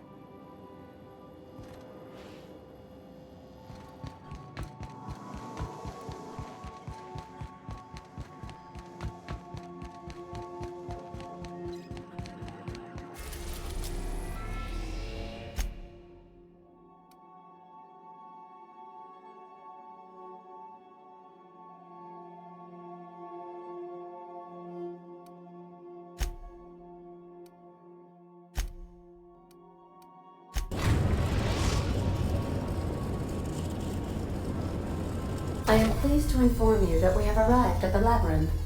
Please be advised that the punishment for trespassing is execution. Please be advised that electrical storms on the surface of Tartarus make departure impossible at this time.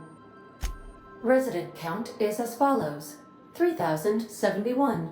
Resident deaths, including but not limited to executions, are as follows: 1,684. Resident escapes are as follows: 0. The interior can be chilly. Take a scarf with you, Captain. I would also ask that you leave your captain's ID with me. Understood. If you die or are incarcerated for life, I can generate a new ID for the next captain. I would prefer if you return, though. Oh, speak of the devil. Captain, I am receiving a transmission from the prison's docking authority now. Attention, unauthorized spacecraft. This is a maximum security installation. Your presence here is an explicit violation of UDL corporate policy. You are hereby confined to your docking platform until a ticket detailing your crimes has been filed and notarized, at which point your vessel will be seized and you will be executed. I wager it'll take a bit longer than it takes you to lose your patience and storm out of your ship looking to get shot. To be honest, that'd make my job a lot easier. You come out, we shoot you full of holes, and then everyone goes about their day worry-free. Except, all right, I'm feeling generous. I'm transmitting the ID of a productive, law-abiding employee so you can see what one looks like before you die. Anyway, Tartarus Docking Authority signing up. Hang on. Another ship just pulled into your dock. Wait, is that from the Groundbreaker? What the? Pay no mind to that, just have a pleasant day. Transmission terminated. Biometric ID received. Transferring data to external cartridge. How can I be of assistance? I request you do not wake me if I am sleeping upon your return.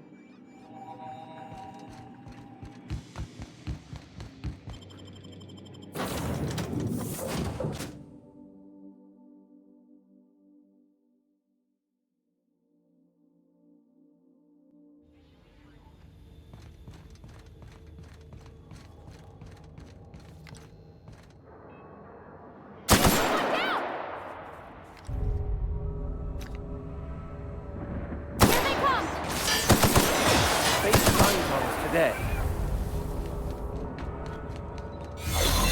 The captain did right by us once. Now it's ours. The board will never own Groundbreaker. Not while I breathe. Push on, Marta.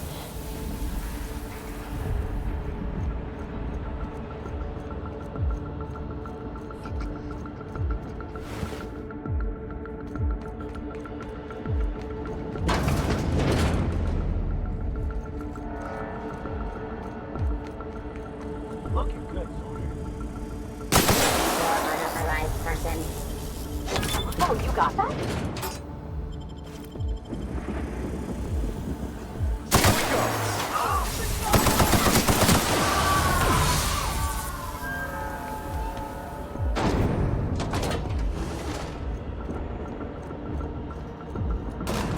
The prison had for bars when it's got a storm like that guarding the gates. Entering the labyrinth's the easy part. Making it back out. I'm still trusting your plan on that one, Captain.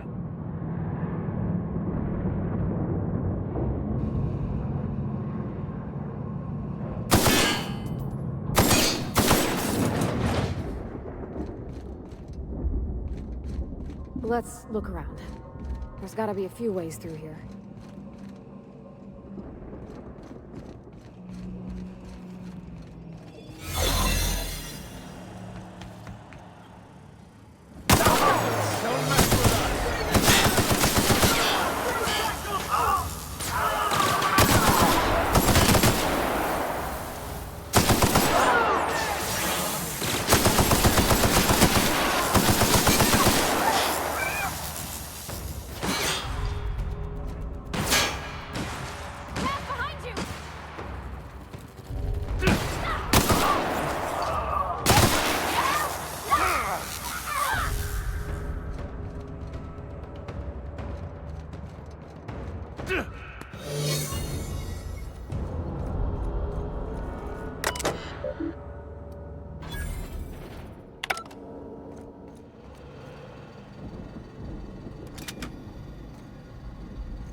their troops.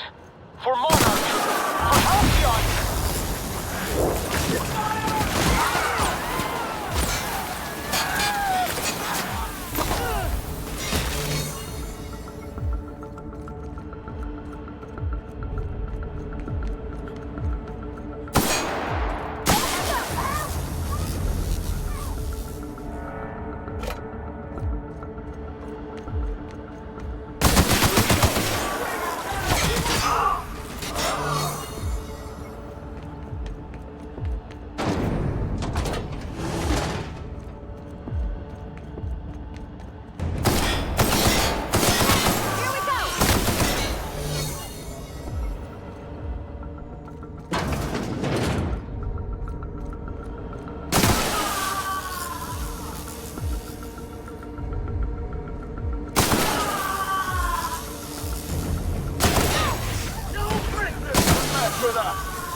Everything in my life has been leading up to this point. I am, I believe, ready.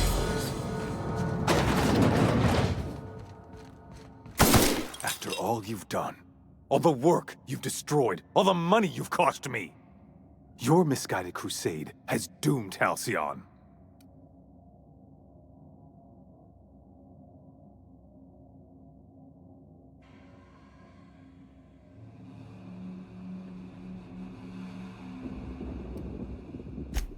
That crackpot's plan is ludicrous. We have steps, action items, budgets, and reports. All he's got is a guilty conscience and lofty dreams. In any other circumstance, I'd admire your boldness. In this one, however, I have only 2 words for you.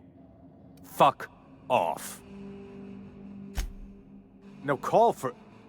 You unbelievable bastard! Sophia should be the one wasting her time with you, but you killed her. I'll have you hanged, quartered, bankrupted. Thankfully, you're in a prison already. Find the nearest cell and wait until I'm done here. Then I'll drag you to the executioner myself.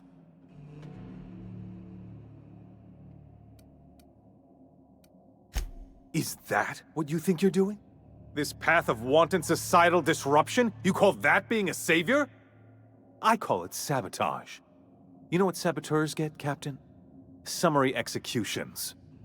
In the next room is the finest automechanical purveyor of death ever made. Try not to scratch the paint with your skull, it was fucking expensive.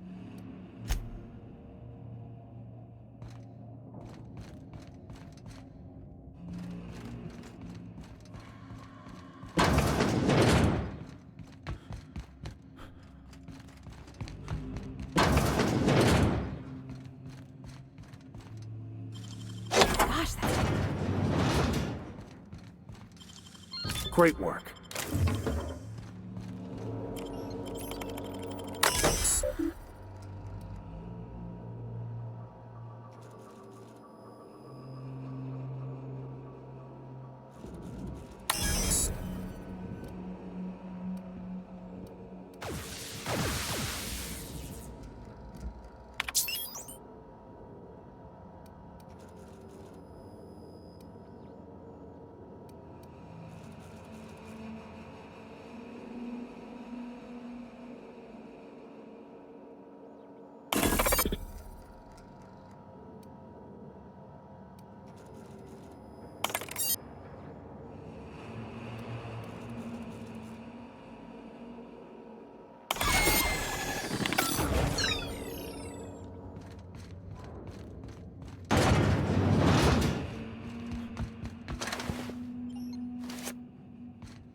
an appetite.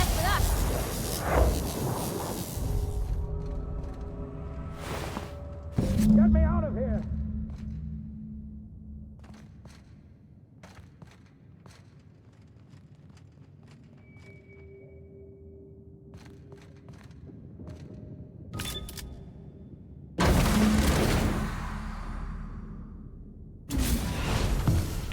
You don't know how glad I am to see you. You lunatic. You broke into the board's own fortress and killed the chairman just to rescue one doddering old man? You are absolutely out of your mind, and I can't begin to thank you enough. Ah, all in a day's work for you, huh? You've broken the board's stranglehold on this colony, and you saved my life. But there's still so much we have yet to accomplish. You and I are going to have to work harder than ever to save Halcyon. I'm afraid the situation is far worse than any of us ever anticipated. I would like nothing more than to celebrate this victory, but we have a serious problem on our hands. Earth has gone dark. We haven't received a single message in 3 years. There's been no communication, no signals, nothing. 2 years ago, the Earth's Directorate's frigate disappeared on their way back to Earth. We don't know what they discovered when they arrived, or if they arrived at all. Earth is only an idea to us. But that idea is the bedrock the colony is built upon. If people were to find out it's gone dark, the shock could be too much to bear. I don't want to imagine what'll happen once news gets out. Let's just keep this between us for now. You mean we're all alone out here? Really alone? I'm afraid so, Miss Holcomb. Halcyon is the only home we have left. Returning to Earth is no longer an option. We're in serious trouble, my friend. Do you know what this means for Halcyon? We can't rely on Earth for support anymore. We've been cut loose. We're entirely on... Yes, we do. You've done a marvelous thing. You've succeeded where anyone else would have failed, including me. We must begin the revival process immediately, starting with the Hope's brightest minds, and then we're going to fix this damn colony, one problem at a time. We're going to need a leader, and I can't imagine a better person for the job than you. What do you say, old friend? Will you help us? I can't tell you how glad I am to hear that. When I revived you, I thought we were going to save this colony all by ourselves, but I was wrong. We can't save Halcyon on our own. We're all going to have to pull together, somehow. We are not a colony anymore. Our last connection to Earth has been severed. I don't know if we'll survive, but we're going to have to try our best.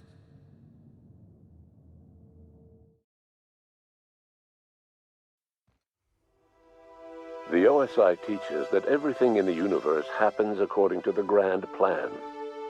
But the stranger that arrived in Halcyon was an unplanned variable. From the moment he landed in Emerald Vale, his actions altered the course of history. The events on Tartarus brought about the end of the board's authority. But the board's mistakes would haunt the colony for decades to come.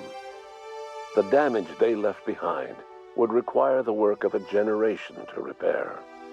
Dr. Phineas Wells began reviving a handful of the Hope's colonists. Engineers, scientists, technicians, and intellectuals. They were among the brightest minds the Earth had ever sent out into the stars. The Hope scientists and engineers woke up in a colony descending headlong into total collapse. With no way to return to Earth, they had no choice but to band together and devote themselves to the cause of saving Halcyon. The people of Halcyon were nothing if not hardy. In the absence of the board's authority, many of the colony's settlements banded together with a single purpose in mind: survival. Life was especially hard in the years to come. Some towns dissolved by attrition and starvation, but most of them found a way to carry on. In the years to come, Halcyon was forced to reckon with its newfound freedom. The board was gone, and for better or worse, the colony was responsible for its own destiny. As the colony struggled to survive, the inspirational story of the iconoclasts spread like wildfire, and Graham was able to bring many of the smaller Terra-2 townships into the fold. However, his zealous obsession with spreading the word blinded him to the needs of a growing organization, and the movement was unsustainable at scale. The iconoclast way seemed to work best, and ultimately petered out on Monarch. Consumed by paranoia, Lilia Hagen took Sublight Salvage in a controversial direction, openly accusing board officials of an extraterrestrial conspiracy. One day, an accident at the Groundbreaker's docking bay silenced her forever. Time would tell if her replacement could keep the Sublight family together. The collapse of Edgewater left its workers bereft of any purpose in life. Most of them made their way to Adelaide McDevitt's camp, hoping to ingratiate themselves into her favor. Adelaide accepted only a few to her community. The rest were turned away and likely died of starvation. Nevertheless, Adelaide's camp grew into a well-established town. Adelaide McDevitt refused to cooperate with the ongoing effort to save Halcyon from collapse.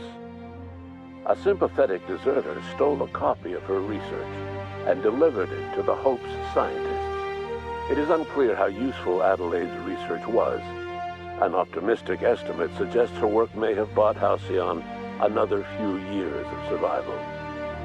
Adelaide would never know. She died that winter. Under the leadership of Junlei Tennyson, the Groundbreaker held firm against corporate influence. The ship's mechanical stability gave Junlei the time to educate a promising generation of engineers, schooled in her family's traditions. The future of the Groundbreaker looks promising. The rediscovery of the Hope and the abandonment of the lifetime employment program forced Byzantium to come to terms with some uncomfortable realities about the state of Halcyon. While Byzantines were reluctant to surrender the luxuries they'd grown accustomed to, the board's diminished authority gave them little choice in the matter. Nearly everyone had to learn to make do with less. Some even had to get jobs. It was a dark time indeed. Even the Gorgon asteroid, though a distant enigma to most of Halcyon, felt the aftershocks of your actions. The destroyed Adrenatime synthesizer became a symbol of the board's cruelty, and a rallying point for Wells and his scientists as they sought to build a more humane, ethical Halcyon. They cleared the dead from Gorgon's laboratories and repurposed them to aid in the crucial work of solving the colony's nutrition crisis. With nothing to show for her years of effort, Minnie Ambrose finally gave up on Project Gorgon. Though Gorgon was not the end of her aspirations, failure cast a long shadow that haunted her for years to come. She never forgot the intrepid freelancer who betrayed her and offered many a bitter toast in his name. The Gorgon Project's final explosive end was bittersweet for Olivia Ambrose. She wandered the colony's fringes alone, searching for others like her who despised the board and meant to destroy them. In time, she found Phineas Wells and his cadre of scientists, and she joined them in their efforts to save Halcyon. For a while, she even knew an uneasy peace. But for all that, Olivia found purpose in Wells' project. She was always haunted by the knowledge that Minnie, the bright daughter she'd so grievously wronged, refused to work beside her. She never did forgive herself for the horror her work had wrought on Halcyon, but she remembered fondly the daring captain who'd let her daughter live. In spite of everything, the Gorgon asteroid remained a sobering reminder of the potential for progress and disaster in humanity's most ambitious efforts. Your influence shifted Ellie's perspective. She finally admitted, albeit grudgingly, that she just might need other people. Sometimes. With a steady income from the life insurance payouts, she was finally able to afford a ship of her own. She hired a small crew and flew supply missions to communities on the fringe. Some of them were even legal. Life in Halcyon was sobering for Felix Millstone. The grand revolution he dreamed of never came. There was no great awakening for the colony, no celebrations in the streets. There was only the hard, desperate work of trying to repair a broken colony. Felix never had a head for numbers, but if there was labor to be done, he was there to help. Eventually, Felix realized that the work of a revolution was done with two hands. As much as he enjoyed his adventures aboard the Unreliable, the vicar, known as Max, eventually decided that it was time to move on, to live out the life he had sought so long to create. He knew there were many in the colony who carried burdens much worse than the ones he had struggled with, and he devoted himself to easing their suffering wherever he could. He only ever took up arms again to defend the defenseless. Unshackled from a lifetime of striving and fighting the universe and himself, Vicar Maximilian de Soto was finally at peace. Once the matter with the Hope colonists was resolved, Junlei bashfully asked Parvati if she'd like to join her permanently on the Groundbreaker, and Parvati enthusiastically, if somewhat awkwardly, agreed. The stories of her adventures spread across the colony, and Parvati soon found herself the center of attention.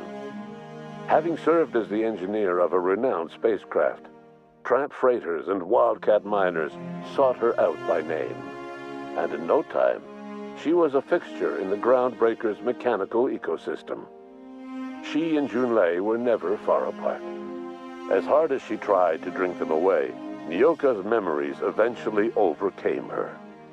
Traveling with the crew served as a constant reminder of the family she'd lost, and so she eventually returned to Monarch to get back to what she found most comfortable: the deep end of a bottle and the far end of a trail. Few have seen her since, but travelers often swear they hear her and her machine gun in the night, screaming swears and spitting bullets. The SAM unit that accompanied you spread awareness of the product line's superior sanitation and maintenance capabilities across what was left of the colony. This led to a boost in SAM unit sales. Did you know that SAM units are the longest-lasting, toughest-acting cleaning solution in Halcyon? Minister Clark was released from house arrest, and his contact with you gave him a sense of renewed purpose and vigor. Once it became clear that no help would be coming from Earth, he threw his considerable efforts and talents into helping Halcyon manage the crisis before it. As for Dr. Phineas Wells, he spent his remaining years in his orbital lab. Though he was always haunted by the failures of his past, he was determined to make things right by building toward the future. Dr. Wells was able to revive many more scientists and engineers than he first expected, thanks to the additional batch of chemicals you stole from the Ministry. Wells never forgot about the human lives that were lost in acquiring these chemicals. The revival project was hard and painful work, but in the end, despite limited resources, over half the Hope's colonists were successfully revived. Even after Wells passed away, the Hope scientists and engineers worked night and day to pull Halcyon from the brink of collapse. Their efforts continue to this day, which may be reason enough for optimism.